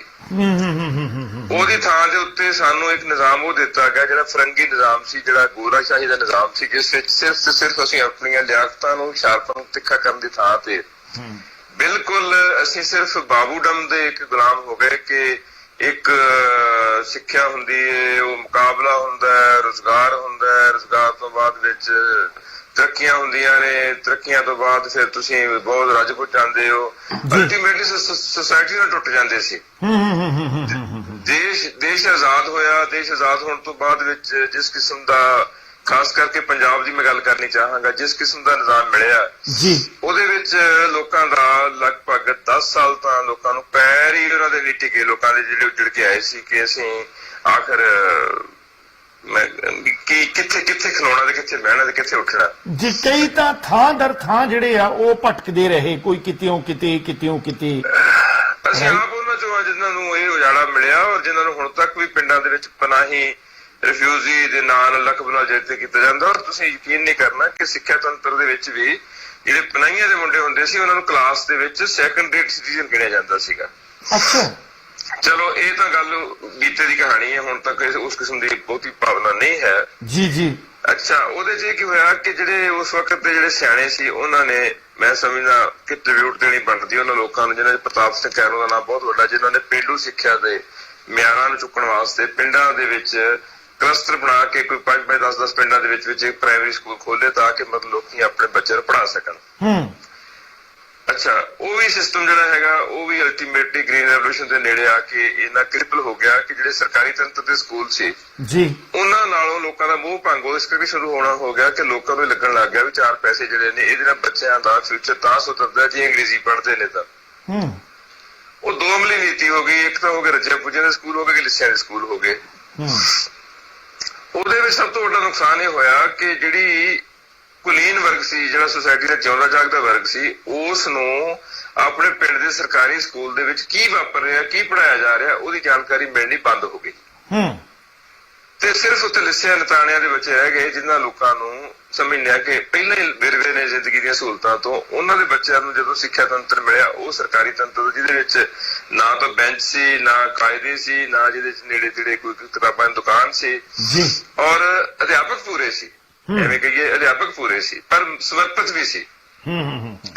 ਉਹ ਸਮਰਪਿਤ ਅਧਿਆਪਕਾਂ ਦਾ ਹੀ ਪ੍ਰਤਾਪ ਹੈ ਕਿ ਅਸੀਂ ਲੋਕ ਜਿਹੜੇ ਆ ਅੱਜ ਯੂਨੀਵਰਸਿਟੀਆਂ ਕਾਲਜਾਂ ਦੇ ਪ੍ਰੋਫੈਸਰ ਬਣਨ ਤੱਕ ਅੱਪੜ ਗਏ ਆ, ਕਿਉਂਕਿ ਜਿਹੜੀ ਇੱਕ ਕਮਿਟਮੈਂਟ ਹੁੰਦੀ ਸੀ ਰੜੇ ਮੈਦਾਨ ਦੇ ਵਿੱਚ ਪੜ੍ਹਾਉਣ ਦੀ, ਉਹ ਸਿਖਰ ਤੇ ਸੀ ਉਹਨਾਂ ਵਕਤਾਂ ਦੇ ਵਿੱਚ। ਹੌਲੀ ਹੌਲੀ ਕੀ ਹੋ ਗਿਆ ਕਿ ਸਰਕਾਰ ਨੇ ਆਪਣੇ ਸਿੱਖਿਆ ਦੇ ਬਜਟ ਵਿੱਚ ਕਮੀ ਕਰਨੀ ਸ਼ੁਰੂ ਕਰ ਦਿੱਤੀ ਔਰ ਉਹਦੀ ਥਾਂ ਦੇ ਉੱਤੇ ਪ੍ਰਾਈਵੇਟ ਤੰਤਰ ਜਿਹੜਾ ਸਰਦਾਰੀ ਕਾਇਮ ਕਰ ਗਿਆ ਆਪਣੀ ਸਾਡੀ ਮਾਨਸਿਕਤਾ ਸਾਰੀ ਤੇ। ਉਹੀ ਜਦੋਂ ਫਿਰ ਗੁਰੂ ਨਾਨਕ ਪਾਤਸ਼ਾਹ ਦੀ ਸ਼ਤਾਬਦੀ ਆਉਂਦੀ ਹੈ, ਪਿੰਡਾਂ 'ਚ ਕਾਲਜ ਖੁੱਲ ਜਾਂਦੇ ਨੇ ਤੇ ਪਿੰਡਾਂ ਦੇ ਕਾਲਜ ਖੁੱਲ੍ਹਦੇ 4 ਹੋ ਜਾਂਦੇ ਨੇ, ਪਰ ਉਹਦੇ ਵਿੱਚ ਉਹ ਲੈਵਲ ਨਹੀਂ ਅਟੇਨ ਕਰ ਸਕਦੇ ਜਿਹੜਾ ਲੈਵਲ ਸਿੱਖਿਆ ਦਾ ਕਿਸੇ ਵੇਲੇ ਖਾਲਸਾ ਕਾਲਜ ਅੰਮ੍ਰਿਤਸਰ ਦਾ ਸੀ, ਲਾਇਲਪੁਰ ਖਾਲਸਾ ਕਾਲਜ ਜਲੰਧਰ ਦਾ ਸੀ, DAV ਜਲੰਧਰ ਦਾ ਸੀ, ਜਾਂ ਦੁਆਬਾ ਕਾਲਜ ਦਾ ਸੀ, ਜਾਂ RSD ਕਾਲਜ ਫਿਰੋਜ਼ਪੁਰ ਦਾ ਸੀ, ਜਾਂ ਲੁਧਿਆਣੇ GGN ਖਾਲਸਾ ਕਾਲਜ ਦਾ ਸੀ। ਉਹ ਹੁਣ ਪਿੰਡੂ ਜਿਹੜੇ ਕਾਲਜ ਸੀ ਉਹ ਕਲਾਸ ਵੱਖਰੀ ਪੈਦਾ ਹੋ ਗਈ ਤੇ ਸ਼ਹਿਰੀ ਕਾਲਜਾਂ ਦੀ ਕਲਾਸ ਵੱਖਰੀ ਪੈਦਾ ਹੋ ਗਈ। ਕਿਸੇ ਟਾਈਮ ਦੇ ਉੱਤੇ ਮੈਂ ਇਹ ਗੱਲ ਜ਼ਰੂਰ ਕਹਾਂਗਾ ਕਿ ਚਾਹੇ ਉਹ ਗਵਰਨਮੈਂਟ ਕਾਲਜ ਸਠਿਆਲਾ ਸੀ, ਚਾਹੇ ਉਹ ਗਵਰਨਮੈਂਟ ਕਾਲਜ ਜੰਡਿਆਲਾ ਸੀ, ਚਾਹੇ ਉਹ government arts and sports college ਜਿੱਥੋਂ ਇੱਕ ਏਡੀ ਵੱਡੀ ਖਿਡਾਰੀਆਂ ਦੀ ਪਨੀਰੀ ਜਿਹੜੀ ਆ ਉਹ ਉੱਠੀ ਸਕੂਲ ਦੇ ਵਿੱਚੋਂ, ਮਤਲਬ ਸਰਕਾਰੀ ਤੰਤਰ ਜਿਹੜਾ ਉਹ ਬਿਲਕੁਲ ਕਿਉਂ ਡੁੱਬਿਆ? ਬਿਲਕੁਲ ਹੀ ਡੁੱਬ ਗਿਆ ਸਰਕਾਰੀ ਤੰਤਰ। ਵੇਖੋ, ਦੋ ਗੱਲਾਂ ਨਾ ਭੁੱਲਿਓ ਕਦੇ ਵੀ ਕਿ ਜਿਹੜਾ ਸੁਪਨਾ ਪ੍ਰਤਾਪ ਸਿੰਘ ਕੈਰੋਂ ਹੋਰਾਂ ਨੇ ਸਪੋਰਟਸ ਐਂਡ ਆਰਟਸ ਕਾਲਜ ਦੇ ਲਫ਼ਜ਼ ਬਾਅਦ ਚ ਬਣਿਆ, ਪਹਿਲਾਂ ਸਪੋਰਟਸ ਕਾਲਜ ਹੀ ਸੀ ਉਹ। ਜਿਹੜਾ ਸਪੋਰਟਸ ਕਾਲਜ ਬਣਾਉਣ ਦਾ ਸੁਪਨਾ ਸੀ, ਨਾਲ ਉਹਦੇ ਸਪੋਰਟਸ ਸਕੂਲ ਬਣਾਉਣ ਦਾ ਸੁਪਨਾ ਸੀ। ਉਹਦਾ ਮਤਲਬ ਸੀ ਕਿ ਕੁਝ ਸਪੈਸ਼ਲਾਈਜ਼ਡ ਬੱਚੇ ਜਿਹੜੇ ਜਿਨ੍ਹਾਂ ਦੇ ਕੋਲ ਵੱਖਰਾ ਟੈਲੈਂਟ ਹੈ, ਉਹਨਾਂ ਨੂੰ ਗਿਆਨ ਦੇ ਨਾਲ ਨਾਲ ਉਹਨਾਂ ਨੂੰ ਸਪੋਰਟਸ ਦੀ ਸਪੈਸ਼ਲ ਕੋਚਿੰਗ ਦੇ ਕੇ ਤੇ ਅਸੀਂ ਉਹਨਾਂ ਨੂੰ ਮਤਲਬ ਇੱਕ ਉਹ ਕੌਮੀ ਤੇ ਕੌਮਾਂਤਰੀ ਪੱਧਰ ਦੇ ਖਿਡਾਰੀ ਬਣਾਈਏ ਜਿਹੜੇ ਸਾਨੂੰ ਚੰਗੇ ਨਤੀਜੇ ਲਿਆ ਕੇ ਦੇ ਸਕਣ। ਇਸੇ ਤਰ੍ਹਾਂ ਹੀ ਸਪੋਰਟਸ ਸਕੂਲ ਰਾਈ ਦੇ ਵਿੱਚ ਹਰਿਆਣਾ ਜਿਹੜਾ ਖੇਤਰ ਹੈ ਹੁਣ ਇਸ ਵੇਲੇ, ਉਹਦੇ ਵਿੱਚ ਵੀ ਪੰਜਾਬ ਦਾ ਹਿੱਸਾ ਸੀ ਉਦੋਂ, ਇਹ 2 ਥਾਵਾਂ ਦੇ ਉੱਤੇ ਸਪੋਰਟਸ ਸਕੂਲ ਖੋਲੇ ਗਏ ਸੀ। ਔਰ ਕੁਝ ਪਿੰਡਾਂ ਦੇ ਵਿੱਚ ਜਿਨ੍ਹਾਂ ਦੇ ਵਿੱਚੋਂ ਤੁਹਾਨੂੰ ਯਾਦ ਹੋਣਾ ਸਰਕਾਰੀ ਸੀਨੀਅਰ ਸੈਕੰਡਰੀ ਸਕੂਲ ਹੁੰਦਾ ਸੀ ਆਪਣਾ ਕੈਰੋਂ ਪੱਟੀ ਦੇ ਨੇੜੇ, ਜਾਂ ਝਵਾਲ ਹੁੰਦਾ ਸੀ, ਜਾਂ ਸਾਡੇ ਇੱਧਰ ਤਖਾਣਵਦ ਹੁੰਦਾ ਸੀ, ਟੁੱਡੀਕੇ ਹੁੰਦਾ ਸੀ ਮਲ ਵਿੱਚ, ਜਾਂ ਸਾਡੇ ਉੱਥੇ ਬੋੜਾ ਵਾਲਾ ਧਿਆਨਪੁਰੇ ਸਕੂਲ ਹੁੰਦੇ, ਸੈਂਟਰ ਸੀ ਜਿਹੜੇ ਸਪੋਰਟਸ ਦੇ ਬੜੇ ਵੱਡੇ ਵੱਡੇ, ਉਹਨਾਂ ਨੂੰ ਕੇਟਰ ਕਰਨ ਦੀ ਥਾਂ ਦੇ ਉੱਤੇ ਅਸੀਂ ਸਪੋਰਟਸ ਕਾਲਜ ਵਿੱਚ ਇੰਟਰਸਟਿਡ ਹੋ ਗਏ ਸਾਰੇ ਬੰਦੇ। ਔਰ ਬਹੁਤ ਸਾਰੇ ਬੰਦੇ ਵੈਸੇ ਵੀ ਜਾਣਦਾ ਜਿਹੜੇ ਇੰਸਪੈਕਟਰ ਦੀਆਂ ਪੁਲਿਸ ਚ ਪੋਸਟਾਂ ਛੱਡ ਕੇ ਤੇ ਕੋਚ ਦੇ ਰੂਪ ਚ ਭਰਤੀ ਹੋਏ ਸਪੋਰਟਸ ਕਾਲਜ ਦੇ ਵਿੱਚ ਜਿਹਨਾਂ ਦਾ ਜਗਦੇਵ ਸਿੰਘ ਓਲੰਪੀਅਨ ਦਾ ਨਾਮ ਬਹੁਤ ਪ੍ਰਮੁੱਖ ਹੈ, ਜਗਮੋਹਨ ਸਿੰਘ ਦਾ ਨਾਮ ਬੜਾ ਪ੍ਰਮੁੱਖ ਹੈ। ਇਹ ਸਾਰੇ ਲੋਕ ਉਦੋਂ ਮਤਲਬ ਪੁਲਿਸ ਦੀ ਨੌਕਰੀ ਛੱਡ ਕੇ ਤੇ ਕੋਚਿੰਗ ਨੂੰ ਇਹਨੇ ਆਪਟ ਕੀਤਾ ਸੀ। ਜਦ ਕਿ ਅੱਜ ਲੋਕੀ ਆਪਣੀਆਂ ਕਾਲਜਾਂ ਦੇ ਪ੍ਰੋਫੈਸਰ ਛੱਡ ਕੇ ਮਤਲਬ ਪੁਲਿਸ ਦੇ ਵਿੱਚ ASI ਭਰਤੀ, ਸਬ ਇੰਸਪੈਕਟਰ ਭਰਤੀ ਹੋਣ ਨੂੰ ਤਿਆਰ ਨੇ। ਇਹ ਉਲਟ ਵੈਣ ਹੋ ਗਿਆ। ਜਿਵੇਂ ਸਮਝ ਲਓ ਕਿ ਚੜਾਈ ਵੱਲ ਨੂੰ ਪਾਣੀ ਚੜਾ ਰਹੇ ਹੋਈਏ ਤੇ ਉਹ ਪਿਛਲੇ ਪਾਸੇ ਨੱਕਾ ਟੁੱਟ ਜਾਵੇ ਤੇ ਸਾਰਾ ਪਾਣੀ ਫਿਰ ਪਿਛਾਂਹ ਡੁੱਲ ਜਾਵੇ, ਇਸ ਤਰ੍ਹਾਂ ਹੋਇਆ ਹੋਇਆ। ਜਿਹੜੀ ਗੱਲ ਤੁਸੀਂ ਕੀਤੀ ਹੈ ਸਪੋਰਟਸ ਦੇ ਗਿਰਾਵਟ ਦੀ, ਉਹਦਾ ਕਾਰਨ ਸਭ ਤੋਂ ਵੱਡਾ ਜਿਹੜਾ ਮੈਂ ਮਹਿਸੂਸ ਕਰਦਾ, ਜਦੋਂ ਅਸੀਂ MA ਕਰਦੇ ਸੀ ਤਾਂ ਉਦੋਂ ਪੰਜਾਬ ਦੇ ਵਿੱਚ ਸਾਹਿਬ ਰਾਓ ਸਿੰਘ ਨੇ ਇੱਕ ਸਬਜੈਕਟ ਦੇ ਰੂਪ ਦੇ ਵਿੱਚ ਸਪੋਰਟਸ ਨੂੰ ਇੰਟਰੋਡਿਊਸ ਕਰ ਦਿੱਤਾ ਜੀ। ਮੈਂ ਸਮਝਦਾ ਸੀ ਉਦੋਂ ਵੱਡਾ ਬਲੰਡਰ, ਉਦੋਂ ਵੱਡੀ ਗਲਤੀ ਨਹੀਂ ਹੋ ਸਕਦੀ ਕਿ ਸਬਜੈਕਟ ਦੇ ਰੂਪ ਦੇ ਸਪੋਰਟਸ ਨੂੰ ਜੋ ਕਰ ਦਿੱਤਾ। ਉਹਦੇ ਨਾਲ ਕੀ ਹੋਇਆ ਕਿ ਜਿਹੜੇ ਖੇਡ ਮੈਦਾਨ ਦੇ ਵਿੱਚ ਕੋਚਸ ਸੀਗੇ, DPC PT ਸਾਹਿਬ ਸੀ ਜੀ, ਉਹ ਸਾਰੇ ਦੇ ਸਾਰੇ ਜਿਹੜੇ ਨੇ ਉਹ ਕਲਾਸਰੂਮ ਚ ਆ ਕੇ ਡਰਾਇੰਗ ਰੂਮ ਦੇ ਅਧਿਆਪਕ ਬਣ ਗਏ। ਮਤਲਬ ਔਰ ਉਹ ਕਬੱਡੀ ਵੀ ਬਾਹ ਕੇ ਦਿਖਾਉਣ ਲੱਗ ਪਏ ਵੀ ਵਾਹ ਕੇ ਇਦਾਂ ਖੇਡੀ ਦੀ ਗਰਾਊਂਡਾਂ, ਬਲੈਕ ਬੋਰਡ ਦੇ ਅਧਿਆਪਕ ਬਣ ਗਏ ਜੀ। ਦੂਜੇ ਪਾਸੇ 50% ਉਹਨਾਂ ਨੇ ਨੰਬਰ ਦੇ ਦਿੱਤੇ ਉਹਦੇ ਆਪਣੇ ਦੇ ਪ੍ਰੈਕਟੀਕਲ ਦੇ, ਜਿਹੜੇ ਰੋਲ ਉਹਨਾਂ ਦੇ ਹੱਥ 'ਚ ਸੀ, ਤੇ ਉਹ ਨੰਬਰ ਦੇਣ ਖਾਤਰ ਉਹ ਹਰ ਕਿਸਮ ਦੀਆਂ ਬੈਡ ਪ੍ਰੈਕਟਿਸਿਸ ਦੇ ਵੀ ਗੁਲਾਮ ਹੋ ਗਏ। ਇਹ ਪ੍ਰੋਬਲਮ ਸਾਇੰਸ 'ਚ ਵੀ ਹੁੰਦੀ ਸੀ ਪਹਿਲਾਂ ਜੀ। ਜਿੱਥੇ ਪ੍ਰੈਕਟੀਕਲ ਹੋਏਗਾ ਉੱਥੇ ਪ੍ਰੋਬਲਮ ਆਏਗੀ ਕਿ ਜਦੋਂ ਆਪਣੇ ਹੱਥ ਸਾਰਾ ਕੁਝ ਹੈਗਾ, ਭਾਵੇਂ ਅਧਿਆਪਕ ਹੋਰ ਸਕੂਲ ਤੋਂ ਆ ਕੇ ਦੇਵੇ। ਉਹਦੇ ਨਾਲ ਕੀ ਹੋ ਗਿਆ ਕਿ ਸਪੋਰਟਸ ਵਿੰਗ ਬਣ ਗਏ ਬਾਅਦ 'ਚ ਜੀ। ਵਿੰਗਾਂ ਨੇ ਨੁਕਸਾਨ ਇਹ ਕੀਤਾ ਹਰਵਿੰਦਰ ਵੀਰੇ ਕਿ ਜਿਹੜੇ ਸਪੈਸ਼ਲ ਕੁਝ ਬੱਚੇ ਸੀ ਜੀ, ਉਹਨਾਂ ਨੂੰ ਤਾਂ ਕੋਚਿੰਗ ਮਿਲ ਗਈ ਬਹੁਤ ਕਲਾਸ 1 ਤੇ ਜਿਹੜੇ ਬਾਕੀ ਸੀ ਉਹ ਕੱਚੀ ਲੱਸੀ ਨੂੰ ਤਾੜੀਆਂ ਮਾਰਨ ਜੋਗੇ ਰਹਿ ਗਏ। ਮਤਲਬ ਪੰਜਾਬ 'ਚ ਜਿਹੜਾ ਸਪੋਰਟਸ ਕਲਚਰ ਪ੍ਰਮੋਟ ਕਰਨਾ ਚਾਹੁੰਦਾ ਸੀ ਸਰ ਪ੍ਰਤਾਪ ਸਿੰਘ ਕੈਰੋਂ, ਉਹ ਸਪੋਰਟਸ ਕਲਚਰ ਪ੍ਰਮੋਟ ਹੋਣ ਦੀ ਥਾਂ ਦੇ ਉੱਤੇ ਕੁਝ ਲੋਕਾਂ ਵਾਸਤੇ ਮੈਡਲਾਂ ਦੀ ਪ੍ਰਾਪਤੀ ਵਾਸਤੇ, ਜਿਵੇਂ ਆਪਾਂ ਪਿੰਡਾਂ 'ਚ ਅੱਗੇ ਇੱਕ ਸੰਦ ਰੱਖ ਲੈਂਦੇ ਸਾਂ ਤੇ ਬਾਕੀ ਬੌਲਦਾਂ ਨੂੰ ਹਲਵਾਈ ਜਾਂਦੇ ਸਾਂ, ਉਹ ਕੰਮ ਹੋ ਗਿਆ ਸ਼ੁਰੂ। ਔਰ ਹੋਰ ਕੀ ਹੋ ਗਿਆ ਕਿ ਇੰਸਟੀਟਿਊਸ਼ਨ ਦੇ ਵਿੱਚ ਇਨਡਿਸਿਪਲਿਨ ਬਹੁਤ ਹੋ ਗਿਆ, ਕਿਉਂਕਿ ਵਿੰਗ ਵਾਲੇ ਬੱਚਿਆਂ ਨੂੰ ਜਦੋਂ ਸਵੇਰ ਸ਼ਾਮ ਗਰਾਊਂਡ 'ਚ ਜਾਣਾ ਉਹਨਾਂ ਨੇ ਤਾਂ ਕੁਦਰਤੀ ਗੱਲ ਹੈ ਉਹ ਥੱਕਣਾ ਵੀ ਹੈ ਜੀ। ਉਹਨਾਂ ਦਾ ਪੜ੍ਹਾਈ 'ਚ ਦਿਲਚਸਪੀ ਵੀ ਉਨੀ ਨਹੀਂ ਰਹਿਣੀ।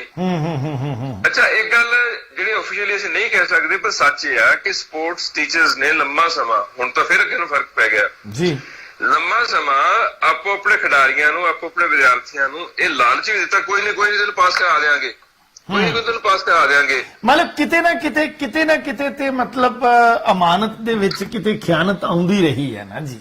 ਨਹੀਂ, ਖਿਆਨਤ ਦਾ ਹਿੱਸਾ ਬਹੁਤ ਵੱਡਾ ਰਿਹਾ। ਦੂਸਰੀ ਜਿਹੜੀ ਸਭ ਤੋਂ ਇੰਪੋਰਟੈਂਟ ਚੀਜ਼ ਬਾਅਦ ਚ ਹੋਈ ਹੈ ਜੀ, ਉਹ ਹੋਈ ਹੈ ਕਿ ਜਦੋਂ 78 ਦੇ ਵਿੱਚ ਪੰਜਾਬ ਦੇ ਵਿੱਚ ਸਿਹਤ ਦਾ ਤਕੜਾ ਕੱਢਿਆ ਗਿਆ ਵਿਸਾਖੀ ਵਾਲੇ ਦਿਨ ਜੀ, ਉਦੋਂ ਬਾਅਦ ਚ ਟੈਰਰਿਜ਼ਮ ਦੇ ਦਿਨਾਂ ਦੇ ਵਿੱਚ ਜੀ ਸਾਡੇ ਅਧਿਆਪਕ ਤੇ ਵਿਦਿਆਰਥੀ ਦਾ ਰਿਸ਼ਤਾ ਵੀ ਆਪਸ ਚ ਕੁੜੱਤਣ ਵਾਲਾ ਹੋ ਗਿਆ।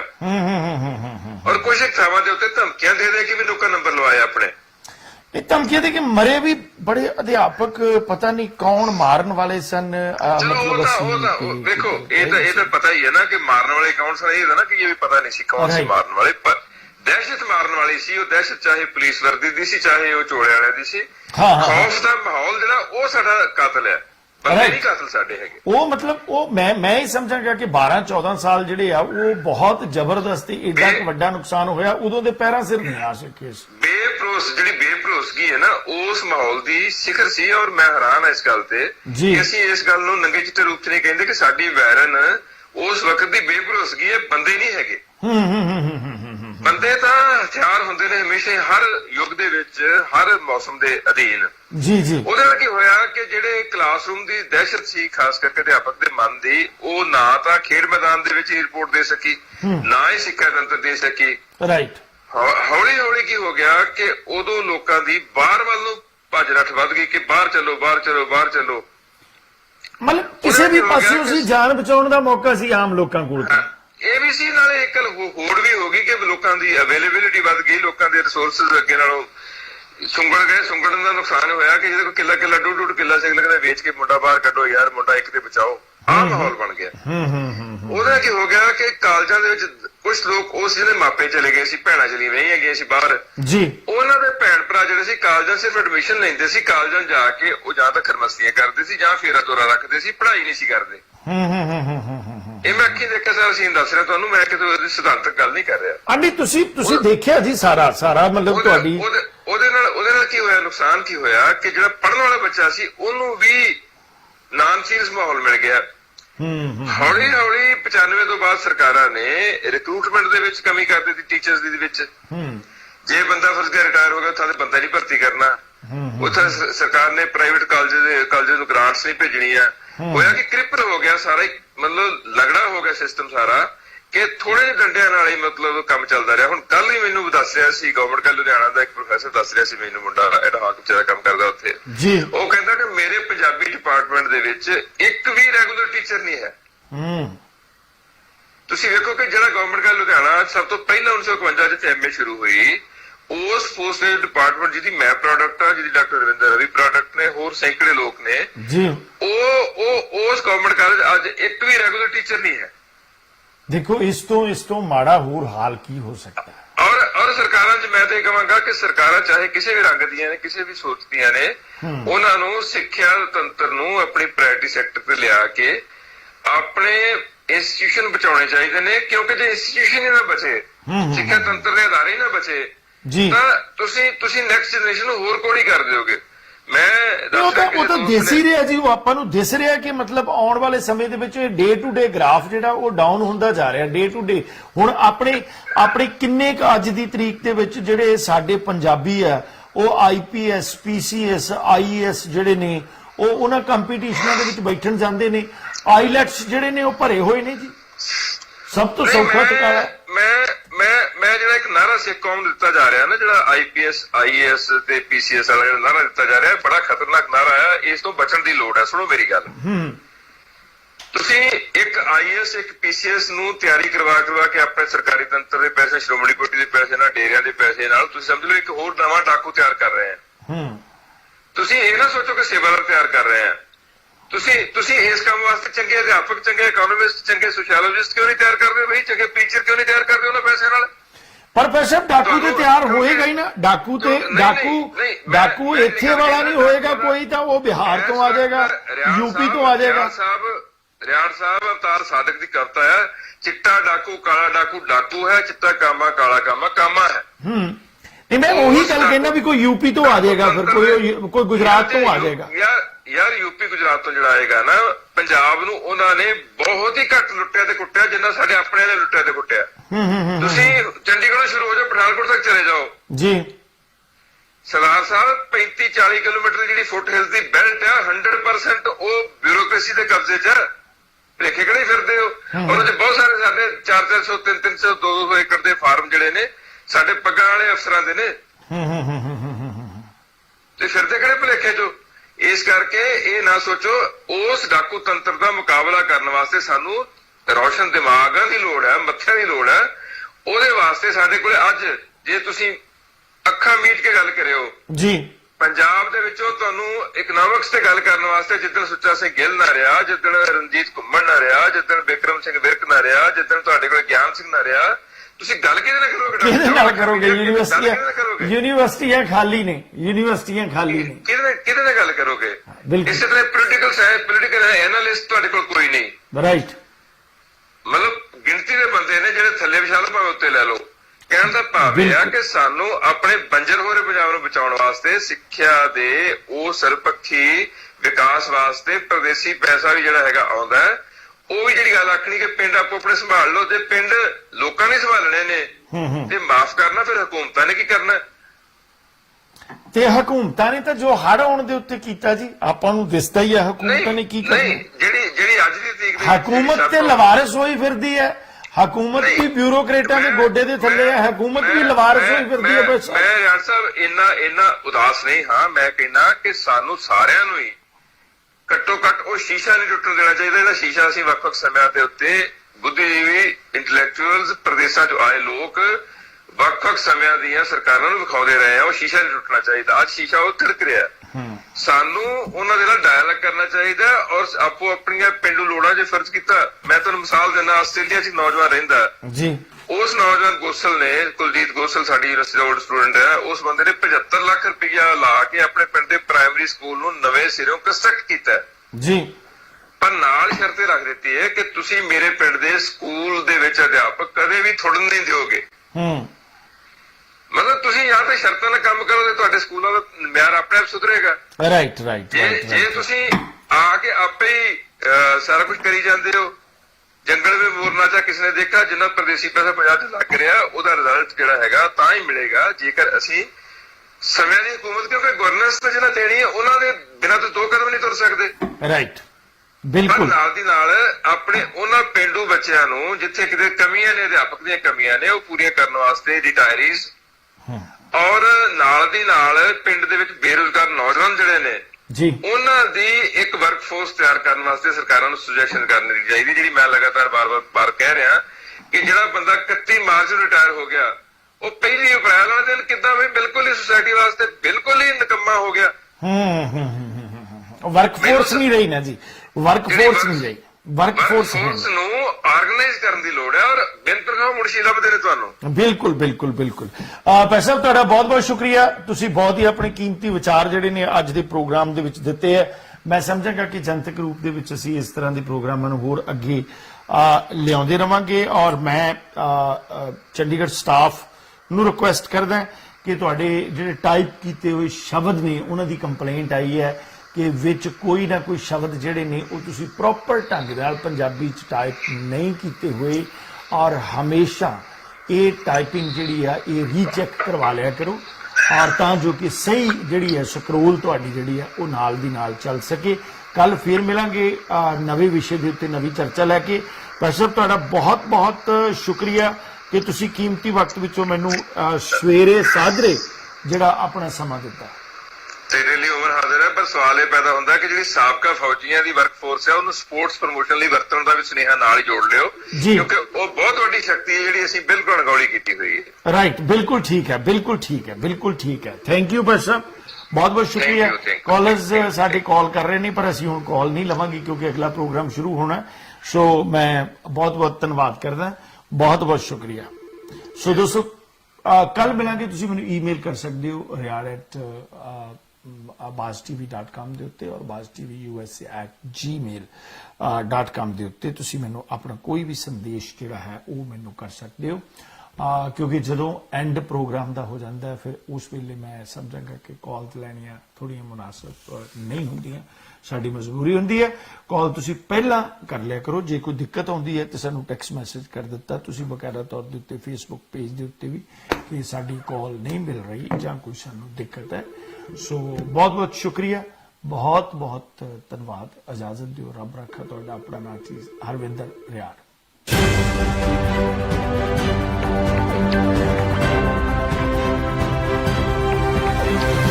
This program is sponsored by Arlington Fuel Stop, Balbir Singh, Osmanpur. Fuel 1 Edison Fuel Stop, Jabbar Singh, Garewal. And Venko Truck and Auto Plaza, Balkeet Singh, Boparai.